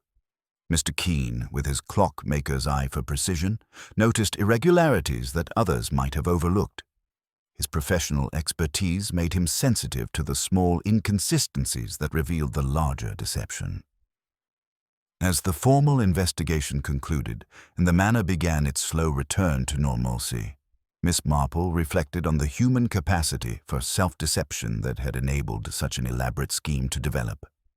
Geoffrey and Miss Davies had convinced themselves that their desperate circumstances justified increasingly serious crimes until murder seemed like the logical next step in protecting their fraudulent construction. The crooked clock would eventually be repaired and restored to its proper function, its honest tick once again marking the passage of time with mechanical precision. But the human damage would require considerably longer to heal, and the village would carry the memory of this tragedy as a cautionary tale about the dangers that lurk beneath the surface of even the most peaceful communities. Miss Marple gathered her knitting bag and prepared to return to her own cottage, where reliable timepieces marked the passing hours without deception or artifice. The mystery of the crooked clock had been solved through patient observation and methodical deduction, but its lessons about human nature would linger long after the mechanical issues were resolved. Truth, like time itself, possessed an inexorable momentum that would ultimately prevail over even the most elaborate deceptions, though the cost of that victory might leave scars that would take years to fade. In her considerable experience, Miss Marple knew that villages, like clocks, had their own natural rhythms that could absorb even the most shocking disruptions and eventually return to their proper beat. The grandfather clock in Millbrook Manor's hall would tick again, honest and true, but the human timepiece of the community would require its own patient restoration before trust could be fully rebuilt and the normal patterns of village life could resume their peaceful, predictable course. The morning after the arrests brought an unexpected development that would prove crucial to understanding the full scope of the deception that had poisoned Millbrook Manor. Miss Marple arrived early at the manor, ostensibly to assist Mrs. Hartwell with the overwhelming correspondence that had begun arriving from solicitors, distant relatives, and curious acquaintances who had learned of the shocking events through newspaper reports. Inspector Graves had returned with additional warrants, his manner suggesting that the investigation had revealed layers of complexity beyond the immediate crime. "Mrs. Hartwell," he said with careful courtesy, "I'm afraid we must examine your husband's banking records more thoroughly. There are indications that the forgeries may have been part of a larger scheme involving misappropriated funds." Mrs. Hartwell, who had spent a sleepless night grappling with the magnitude of her betrayal, nodded wearily. "Of course, Inspector. I fear I understand very little about the Colonel's financial arrangements. That was always Emily's domain, and now—" Her voice trailed off as the full implications became clear. Miss Marple, who had been quietly observing the morning's proceedings while appearing to focus on her knitting, made a gentle suggestion. "Inspector, might it be worthwhile to examine the church fund contributions? In my experience, charitable giving often reveals patterns that illuminate other financial irregularities." The suggestion proved remarkably prescient. When Constable Hemlock returned from the bank with Mr. Pitts in tow, the manager's nervous demeanor immediately caught Miss Marple's attention. His usually immaculate appearance showed signs of strain, a wrinkled collar, ink stains on his fingers, and the telltale redness around his eyes that spoke of a night spent in anxious calculation rather than peaceful sleep. "Mr. Pitts," Inspector Graves began with professional courtesy, "we have discovered some discrepancies in the church roof fund that require clarification. Specifically, a substantial donation from Colonel Hartwell that appears to have been received but never credited to the parish account." The bank manager's composure cracked visibly. His hands, which had always been steady in their professional dealings, now trembled as he consulted his ledger with obvious reluctance. There may have been some temporary irregularities in the allocation of funds, he admitted, his voice barely above a whisper. Mr. Geoffrey Hartwell had certain pressing obligations that required immediate attention. Miss Marple observed the interplay of guilt and desperation in the man's demeanor with her characteristic understanding of human psychology. "The thing about financial pressure," she said gently, "is that it often makes people susceptible to suggestions they would normally reject without hesitation. A temporary loan against expected inheritance might seem quite reasonable to someone facing immediate difficulties." The full picture emerged with painful clarity through Mr. Pitt's halting confession. Geoffrey's gambling debts and failed investments had created a cascade of financial obligations that threatened not only his reputation, but his freedom. The bank manager, facing his own pressures from superiors regarding questionable loans, had been drawn into the conspiracy through a combination of blackmail and false promises of quick resolution. He assured me the inheritance was merely delayed by legal formalities, Mr. Pitts explained, his professional dignity crumbling entirely. The documents he showed me appeared genuine, and the amounts involved seemed modest compared to the estate's total value. I convinced myself that no real harm would result from temporary accommodations. Inspector Graves made careful notes while Miss Marple continued her gentle but relentless psychological observation. The pattern was becoming clearer, a web of mutual dependence and shared guilt that had made each participant increasingly vulnerable to the demands of the others. Geoffrey's desperation had made him susceptible to Miss Davis's initial suggestion of document alteration, while Mr. Pitts's complicity had provided the financial mechanisms necessary to sustain the deception. Rose, who had been serving tea with her usual quiet efficiency, suddenly spoke up with obvious reluctance. "Begging your pardon, Inspector, but I remember something that might be important. Last Tuesday morning, when I was cleaning the Colonel's study, I found Mr. Pitts there with Miss Davis. They said they were reviewing some banking papers for Mrs. Hartwell, but they seemed quite startled to see me." This revelation added another crucial element to the timeline of the conspiracy. Miss Marple's keen mind immediately grasped the significance. The meeting had occurred just days before the church fete, suggesting that the final preparations for the scheme had been made with careful attention to timing and opportunity. "The curious thing about elaborate deceptions," Miss Marple observed to Inspector Graves as they reviewed the accumulating evidence, "is that they require such precise coordination between multiple parties. When one element begins to fail, the entire structure becomes increasingly unstable." The psychological pressure on the remaining conspirators was becoming unbearable. Mr. Pitts had begun to show signs of complete nervous collapse, his professional composure replaced by the desperate demeanor of someone whose carefully constructed world was disintegrating around him. His admission of financial irregularities had opened new avenues of investigation that threatened to expose years of questionable banking practices. Mrs. Hartwell listened to these revelations with the stunned silence of someone discovering that her entire understanding of recent events had been fundamentally mistaken. "To think that Emily and Geoffrey had drawn others into their scheme," she whispered. "Poor Mr. Pitts. How they must have preyed upon his vulnerabilities." As the morning progressed and additional evidence emerged, Miss Marple found herself reflecting on the human capacity for moral compromise that the case had revealed so starkly. Each participant had entered the conspiracy through what seemed like minor accommodations, a temporary loan here, a small documentary adjustment there, but the logic of deception had carried them inexorably toward increasingly serious crimes. The grandfather clock in the hall continued its steady, honest tick, providing a reassuring counterpoint to the moral chaos that had been exposed. Its restoration to proper function seemed to symbolize the community's gradual return to truth and order, though the process would clearly require considerable time and patience.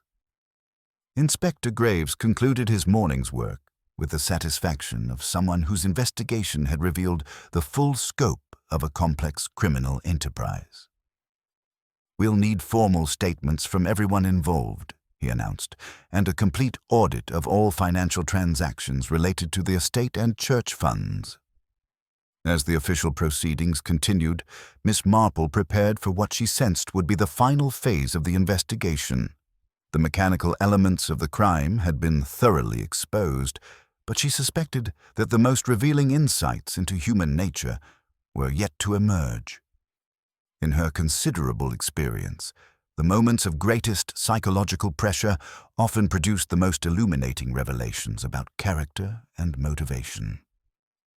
The mystery of the crooked clock was approaching its ultimate resolution, but the human drama it had exposed would continue to unfold with all the complexity and unpredictability that made the study of human nature such an endlessly fascinating pursuit.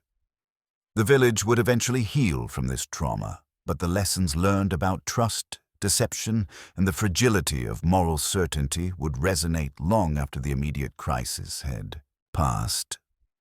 The completion of the formal statements had brought a temporary lull to the investigation, but Miss Marple's keen mind continued to work with the methodical precision of the restored grandfather clock that now ticked honestly in the hall.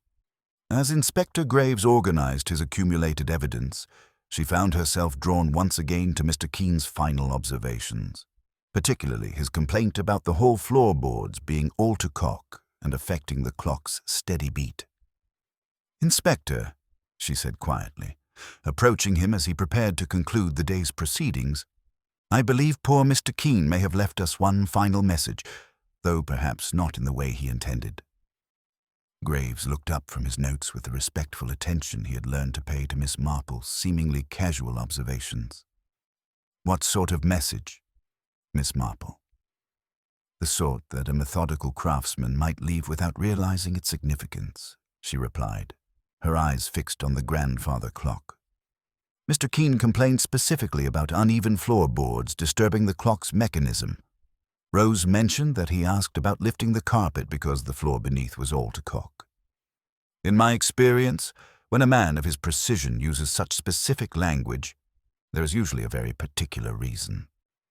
At Miss Marple's gentle suggestion, Inspector Graves examined the area around the clock's base more carefully. The carpet showed faint impressions where the heavy timepiece had been moved slightly, not recently during the investigation, but repeatedly over time, as though someone had been accessing something beneath. More tellingly, when he tapped the floorboards with his knuckles, one section near the clock's front corner produced a distinctly hollow sound. Mrs. Hartwell watched with growing bewilderment as Constable Hemlock carefully lifted the carpet and examined the wooden planks beneath. "Whatever could be under there?"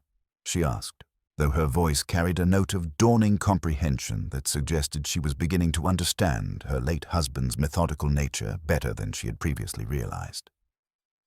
The floorboard in question showed signs of recent disturbance, newer screws, slight discoloration around the edges, and, most tellingly, traces of the same red sealing wax that had appeared throughout the investigation. When Inspector Graves carefully removed the board, it revealed a shallow cavity that had clearly been designed for concealment, lined with oiled cloth to protect its contents from moisture. Inside lay a sealed packet bearing the Hartwell family crest and a letter addressed in the Colonel's distinctive hand, to be opened by the Vicar of St. Mary's in the event of any irregularities concerning my testamentary provisions. Mr. Pitts, who had been waiting nervously in the morning room, appeared in the hallway at the sound of activity. His face went ashen when he saw the packet, and Miss Marple noted how his hand instinctively moved toward his breast pocket, a gesture that spoke of documents he had hoped would never be discovered. The Reverend Mr. Clement arrived within the hour, summoned by Inspector Graves, and opened the letter with trembling hands. His voice carried clearly through the hushed hall as he read aloud. "My dear Vicar, if this letter has been found, it means that someone has attempted to interfere with my final wishes. The enclosed codicil, properly witnessed and sealed, confirms my charitable bequests, and establishes a trust arrangement that prevents any single individual from inheriting the entire estate immediately. Mr. Cornelius Keene and my wife witnessed this document, though I did not burden them with knowledge of its hiding place. The sealed packet contained the genuine codicil, dated 3 months after the will that Geoffrey and Miss Davies had been attempting to forge. Its provisions were exactly as the Colonel had always intended: substantial charitable bequests, a trust arrangement for the estate, and inheritance for Geoffrey, only after a 5-year period of demonstrated responsibility. Mr. Pitts made a sound that was half sob, half sigh of defeat. "He knew," he whispered, sinking into a chair. "The Colonel knew about the pressures, the temptations. He told me once that honest men needed protection from their own weaknesses as much as from external threats." Miss Marple observed the psychological collapse with compassion, but also with the satisfaction of seeing human nature reveal itself in predictable patterns. The Colonel was a man who understood that desperate circumstances could corrupt even well-meaning people, she said gently. He arranged this safeguard, not out of suspicion, but out of kindness, providing a way for truth to emerge, even if those he trusted were led astray. The discovery of the authentic codicil effectively demolished the entire foundation of the conspiracy. Geoffrey's forged inheritance became meaningless. Miss Davies's careful document alterations were revealed as elaborate exercises in futility, and Mr. Pitts's financial manipulations were exposed as supporting a scheme built on false premises from the beginning. Inspector Graves completed his formal documentation with the thoroughness that the case demanded. "The irony," he observed to Miss Marple as they watched the grandfather clock mark the passing hours with renewed honesty, "is that Mr. Keene's murder was entirely unnecessary. The conspiracy was doomed from the moment the Colonel created this safeguard." "That is often the way with crimes born of desperation," Miss Marple replied, her knitting needles resuming their gentle rhythm. "People become so focused on immediate obstacles that they fail to see the larger futility of their efforts. Poor Mr. Keene died not because his discoveries threatened a successful scheme, but because he threatened to expose a failure that was already predetermined." As evening settled over Millbrook Manor and the last of the official proceedings concluded, the village began its gradual process of absorbing and understanding the shocking events that had disrupted its peaceful routine.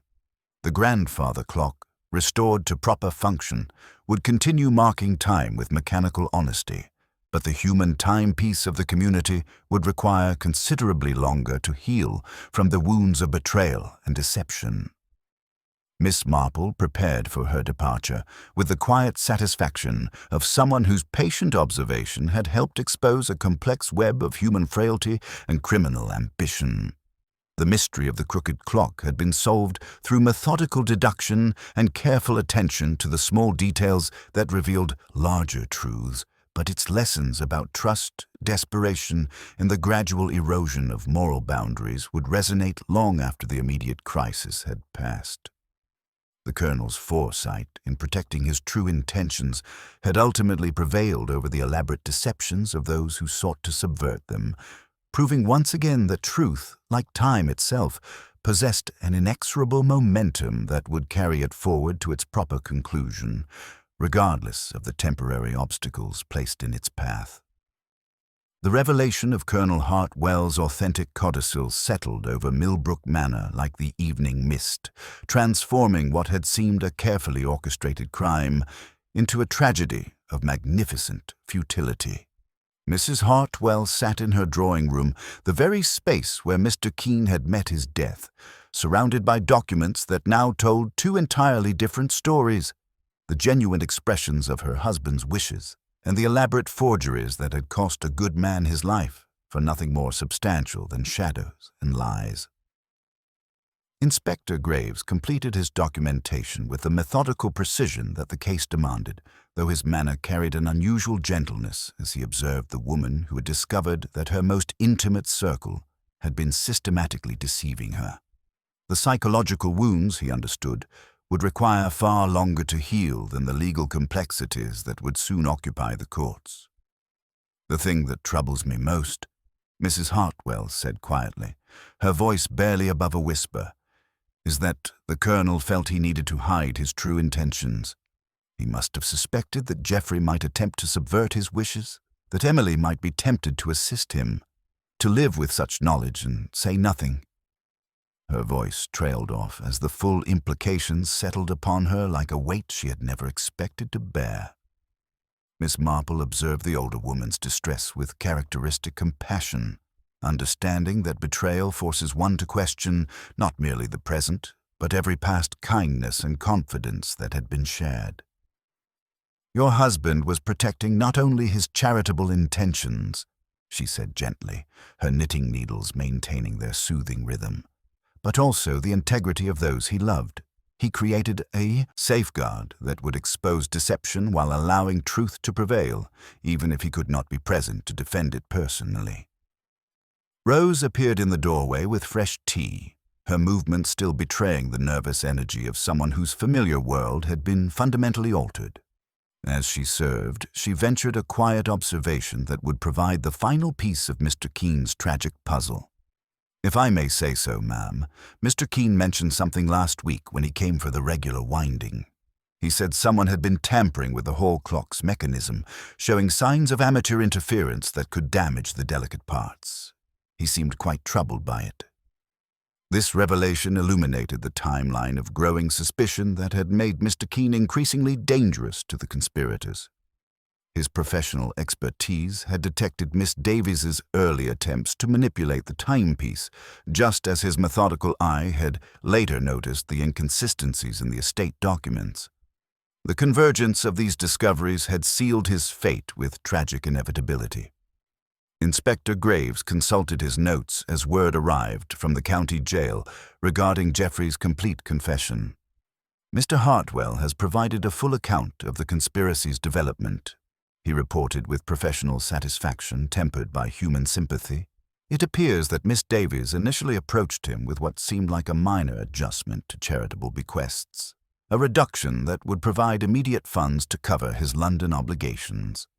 The scheme escalated as they realized the extent of the Colonel's intended donations. The psychological progression from minor fraud to murder had followed a pattern that Miss Marple recognized from her extensive experience with human nature under pressure. Each successful deception had emboldened the conspirators while simultaneously making them more vulnerable to exposure, as their web of lies became increasingly complex and difficult to maintain. News of the deeper conspiracy spread through the village with remarkable speed, despite the lack of official announcements. Mrs. Dollop at the post office found her counter busier than ever, each customer arriving with transparent excuses for postal business, while hoping to exchange theories and shocked observations about the revelations that continued to emerge. Who would have thought it of Mr. Pitts? Mrs. Giles from the bakery remarked to Miss Marple during her morning errands. Always seems so proper, so careful with his accounts. And young Mr. Hartwell with his charming manner, it does make one wonder what goes on behind the most respectable facades. Miss Marple accepted her purchase with thoughtful consideration. Human nature is indeed complex, Mrs. Giles. Sometimes the most polished surfaces conceal the deepest imperfections. Desperate circumstances can lead even well-meaning people to compromise their principles in ways they never imagined possible. When Inspector Graves requested an explanation of her deductive process for the official record, Miss Marple demurred initially with characteristic modesty before providing a clear account of her observations. It was primarily the clock that revealed the deception, she explained, her needles clicking with gentle precision. A grandfather clock cannot convincingly pretend to have stopped naturally when someone has drawn one weight higher than the other and removed the pendulum entirely. Mr. Keen's professional instincts would never have left such obvious mechanical inconsistencies unaddressed.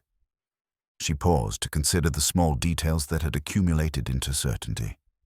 The dented pendulum, the sugar residue from the lemonade ticket wedge, the sealing wax beneath Mr. Keen's fingernail, the scratches on Mr. Hartwell's hands from manipulating the window mechanism, each element told part of the story.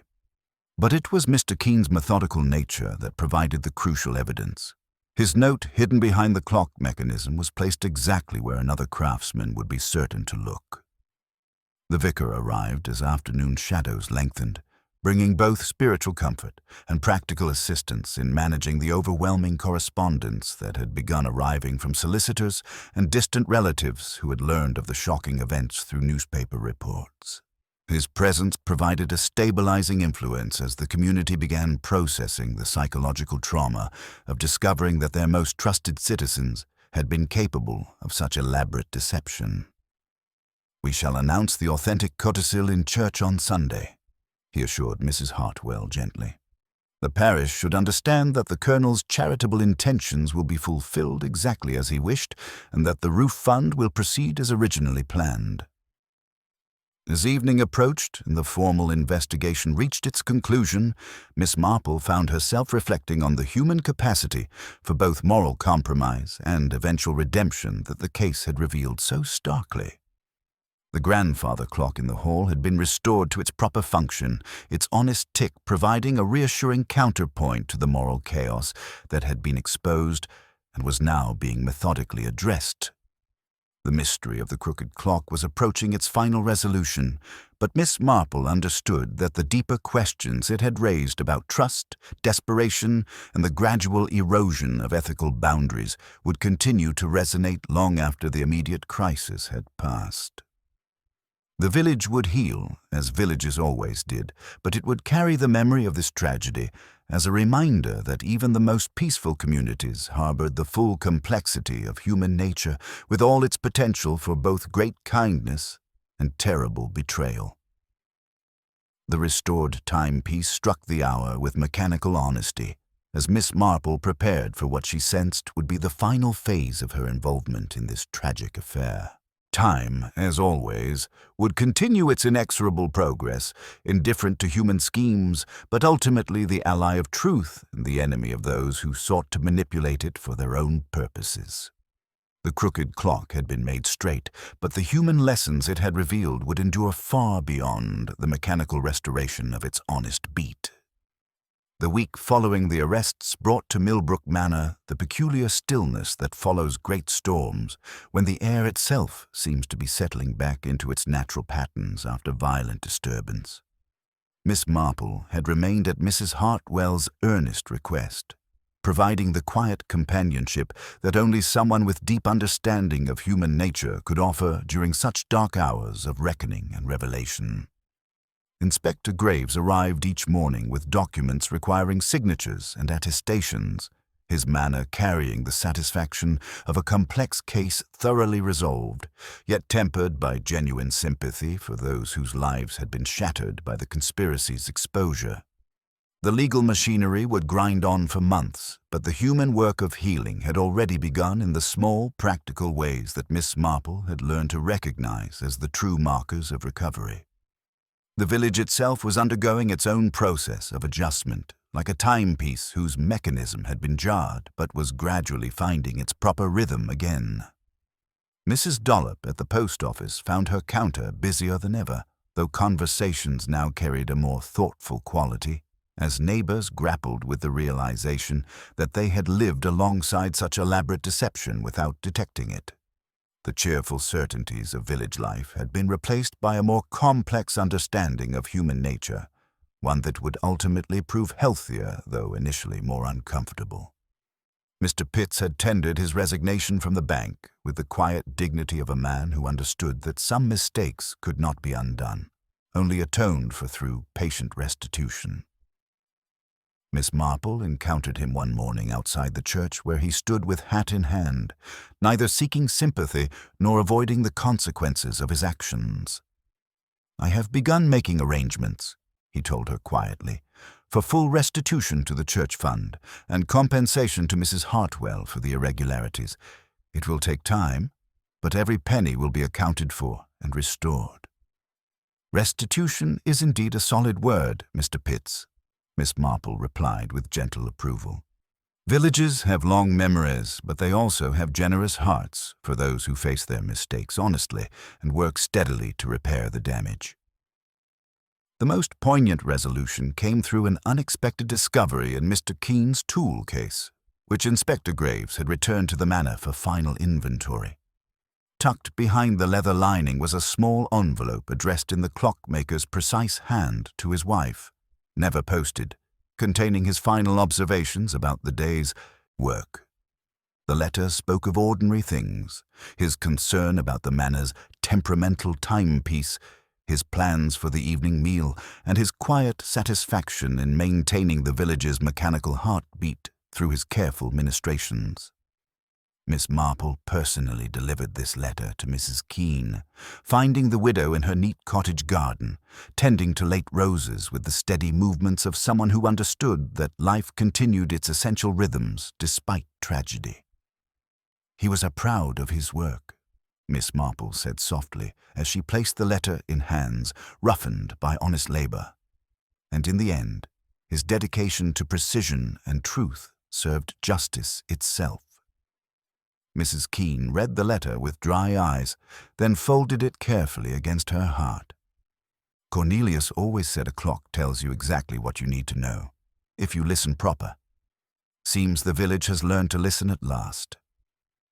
The restoration of trust proved more complex than the restoration of timepieces, requiring patient attention to the small gestures and daily interactions that formed the foundation of community life. Mrs. Hartwell, guided by the vicar and sustained by Miss Marple's quiet wisdom, began the delicate work of rebuilding relationships while honoring her husband's true intentions. The colonel's charitable bequests would proceed exactly as he had planned. The church roof fund would be completed with Mr. Keene's name inscribed on a memorial plaque, and the village school would receive its promised endowment. The thing about forgiveness, Mrs. Hartwell confided to Miss Marple as they sat in the conservatory, where so much of the investigation had unfolded, is that it requires understanding not just what people did, but why they felt compelled to do it. The colonel's safeguards were not born of suspicion, but of compassion. He understood that desperate circumstances could lead even good people to make terrible choices.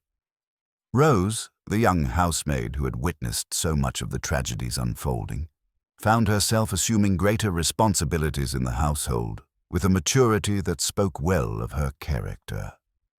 Her initial shock had given way to a thoughtful understanding of the complexities she had observed, and Mrs. Hartwell came to rely increasingly on her steady judgment and honest observations.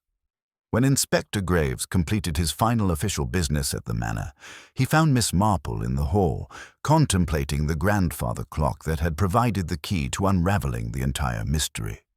Its hands now moved with mechanical honesty, marking time without artifice or deception, its steady tick providing a reassuring counterpoint to the emotional upheavals that had characterized the past weeks.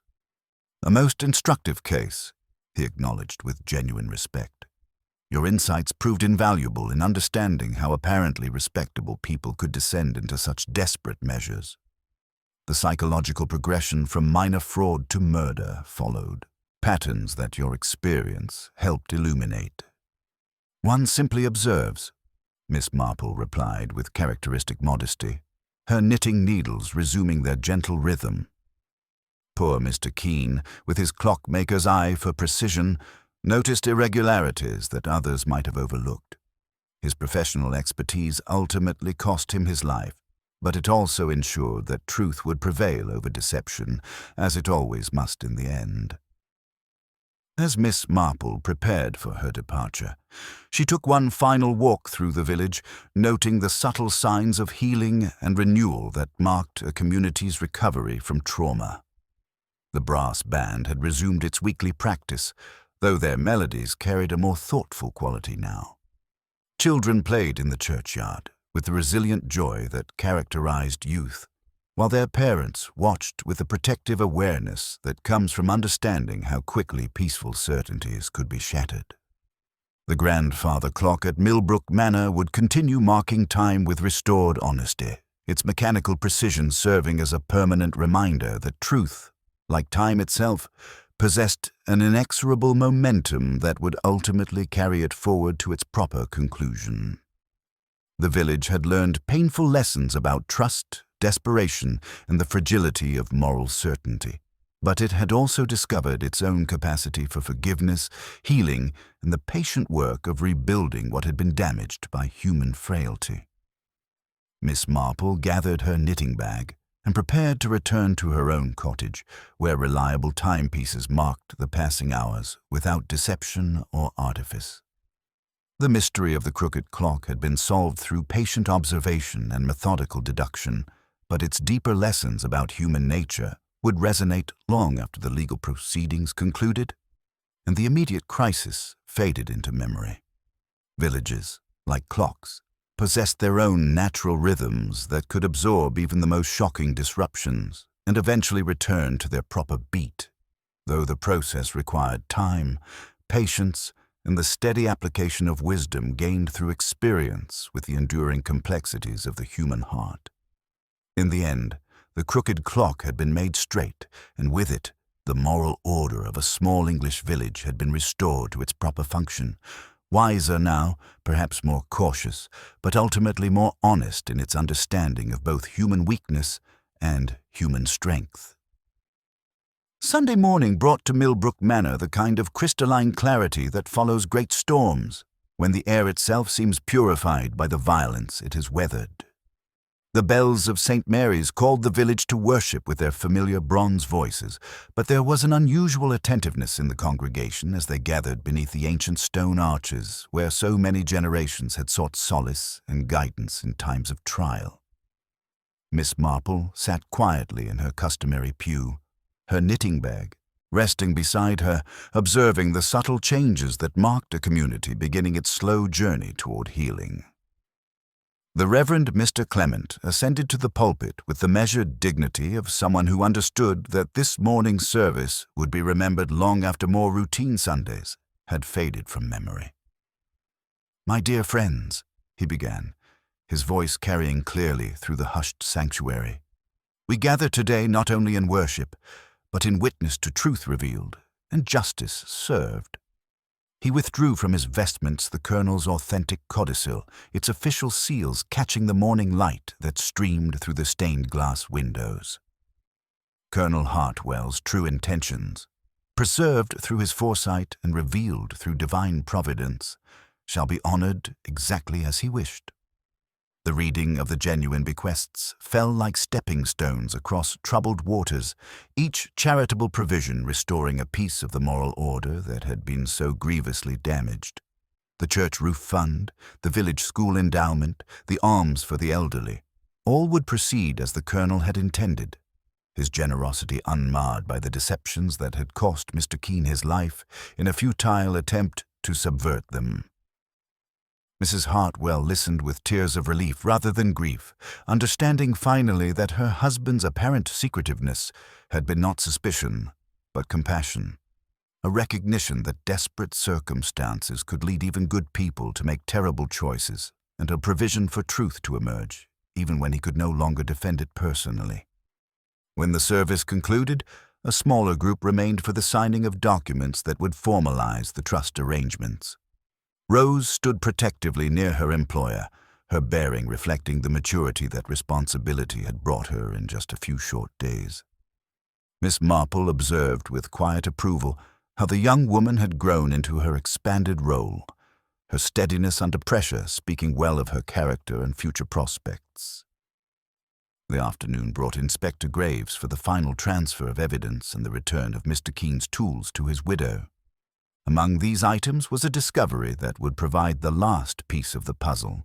Tucked behind the leather lining of the clockmaker's tool case was a small envelope addressed in his precise hand to his wife, never posted, containing his final observations about the day's work and his quiet satisfaction in maintaining the village's mechanical heartbeat through his careful ministrations. Miss Marple personally delivered this letter to Mrs. Keene, finding the widow in her neat cottage garden, tending to late roses with the steady movements of someone who understood that life continued its essential rhythms despite tragedy. He was proud of his work, Miss Marple said softly as she placed the letter in hands roughened by honest labor. And in the end, his dedication to precision and truth served justice itself. Mrs. Keene read the letter with dry eyes. then folded it carefully against her heart. Cornelius always said a clock tells you exactly what you need to know if you listen proper. Seems the village has learned to listen at last. The memorial came quietly on Wednesday evening. A modest gathering with no speeches beyond the vicar's brief prayer, no display beyond a simple brass plaque mounted at the base of the grandfather clock. Rose placed a single white carnation upon the case, and Mrs. Hartwell, her grief now settled into dignity, touched the brass pendulum gently as one might take a friend's hand. The clock answered with the lightest tremor and resumed its measured work. As Miss Marple prepared for her departure, Mrs. Hartwell presented her with a carefully wrapped package.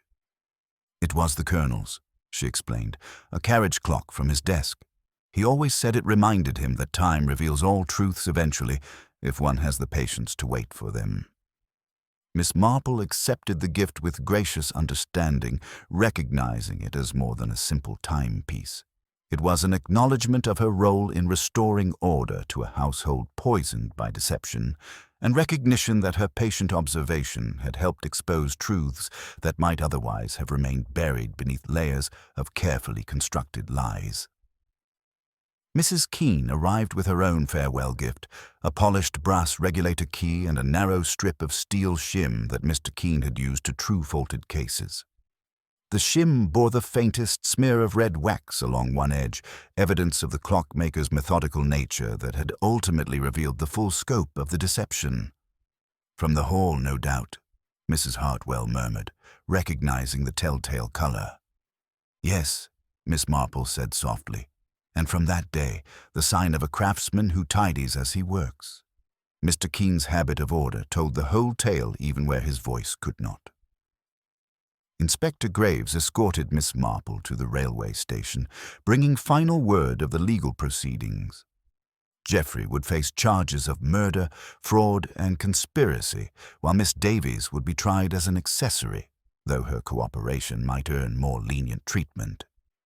Mr. Pitts faced professional disgrace, but had begun voluntary restitution efforts that earned him a measure of community sympathy. The thing that strikes me most forcibly, Inspector Graves observed, is how completely unnecessary it all was. The Colonel's authentic codicil rendered their entire scheme meaningless from the beginning. They committed murder to protect a deception that was doomed to fail regardless of their efforts. Miss Marple nodded thoughtfully. That is often the way with crimes born of desperation, Inspector. People become so focused on immediate obstacles that they lose sight of larger realities. Poor Mr. Keene died not because he threatened a successful conspiracy, but because he threatened to expose a failure that had been predetermined by the Colonel's foresight. As the train began its gentle departure, Miss Marple reflected on the lessons the case had revealed about the relationship between time and truth. The crooked clock had been a symbol of deception, its manipulated hands telling lies about when events had occurred, but time itself possessed an inexorable honesty that ultimately exposed all falsehoods and revealed all hidden realities. The countryside rolled past with peaceful beauty, green fields, hedgerows heavy with autumn berries, and distant spires of other villages where similar dramas of human complexity played out beneath surfaces of pastoral tranquility. Each community possessed its own rhythms and secrets, its own capacity for both great kindness and terrible betrayal. In her knitting bag, Miss Marple carried the completed child's cardigan that had occupied her needles throughout the investigation. Soft blue wool worked into a pattern of reassuring regularity, each stitch placed with the same methodical precision that characterized her approach to understanding human nature. The garment would find its way to some child in need, carrying with it the quiet satisfaction that came from work completed with patience and care. The village she left behind would heal as villages always did, incorporating these painful lessons into its collective memory. The grandfather clock at Millbrook Manor would continue marking time with restored honesty, its mechanical precision serving as a permanent reminder that truth, like time itself, possessed an inexorable momentum that would ultimately prevail over even the most elaborate deceptions. Miss Marple smiled quietly as she resumed her knitting, her needles clicking with the same steady rhythm that now marked the passage of honest time at Millbrook Manor, where the crooked clock had been made straight and the moral order of a small English village had been restored to its proper function. The mystery had been solved not merely through deductive reasoning, but through patient observation of human nature under pressure, revealing once again that the most complex crimes often contain the seeds of their own destruction, hidden in the small human details that even the cleverest murderer could not entirely control. Time moved forward with its inexorable precision, indifferent to human schemes but ultimately the ally of truth and the enemy of those who sought to manipulate it for their own purposes.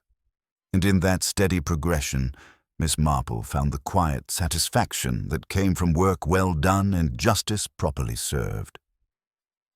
The return journey to St. Mary Mead unfolded with the gentle rhythm of familiar countryside, each mile carrying Miss Marple further from the tragedy at Millbrook Manor and closer to the quiet certainties of home.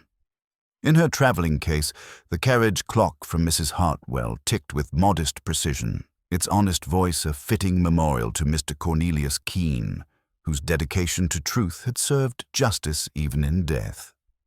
Within the week, letters arrived with the expected resolutions. Inspector Graves wrote with characteristic brevity.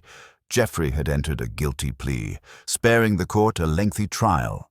Miss Davies would face lesser charges in recognition of her cooperation.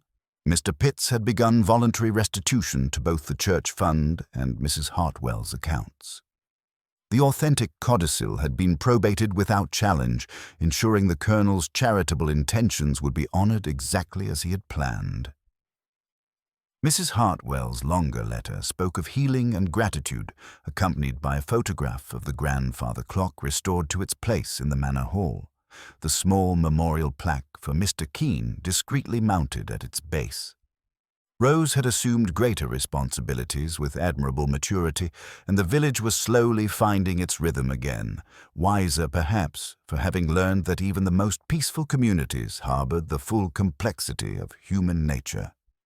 Miss Marple carefully adjusted her new timepiece using the brass regulator key that Mrs. Keene had pressed into her hands, a craftsman's tool that had once served to true the very clock that held the mystery solution. The mechanism responded with the satisfied click of precision restored, settling into the cottage's familiar sounds with the contentment of a puzzle piece finding its proper place. When the vicar called for tea on Tuesday, bringing news that the village had indeed grown quieter, he observed with satisfaction that there was a good, honest tick to things again. Miss Marple nodded her agreement, understanding that communities like timepieces possessed their own natural rhythms that could absorb even the most shocking disruptions and eventually return to their proper beat. The case had revealed once again that the most elaborate deceptions often contained the seeds of their own destruction, hidden in small human details that even the cleverest criminals could not entirely control. A lemonade ticket used as an impromptu wedge, sealing wax pressed beneath a fingernail, a clockmaker's methodical notes hidden where only another craftsman would look. Each element had clicked into place with the inexorable precision of a well-made mechanism. As evening settled over St. Mary Mead, Miss Marple listened to the gentle conversation between her carriage clock and the cottage's other timepieces, each marking the passage of honest hours without artifice or deception. The mystery of the crooked clock had been solved through patient observation and methodical deduction, but its deeper lesson remained constant. The truth, like time itself, possessed an inexorable momentum that would ultimately prevail over even the most elaborate attempts at manipulation. She wound the little clock once more and settled into her chair, her knitting needles resuming their familiar rhythm. Somewhere in the peaceful countryside, another village harbored its own secrets and complexities, but for now, time moved forward, with its proper precision, and all was as it should be.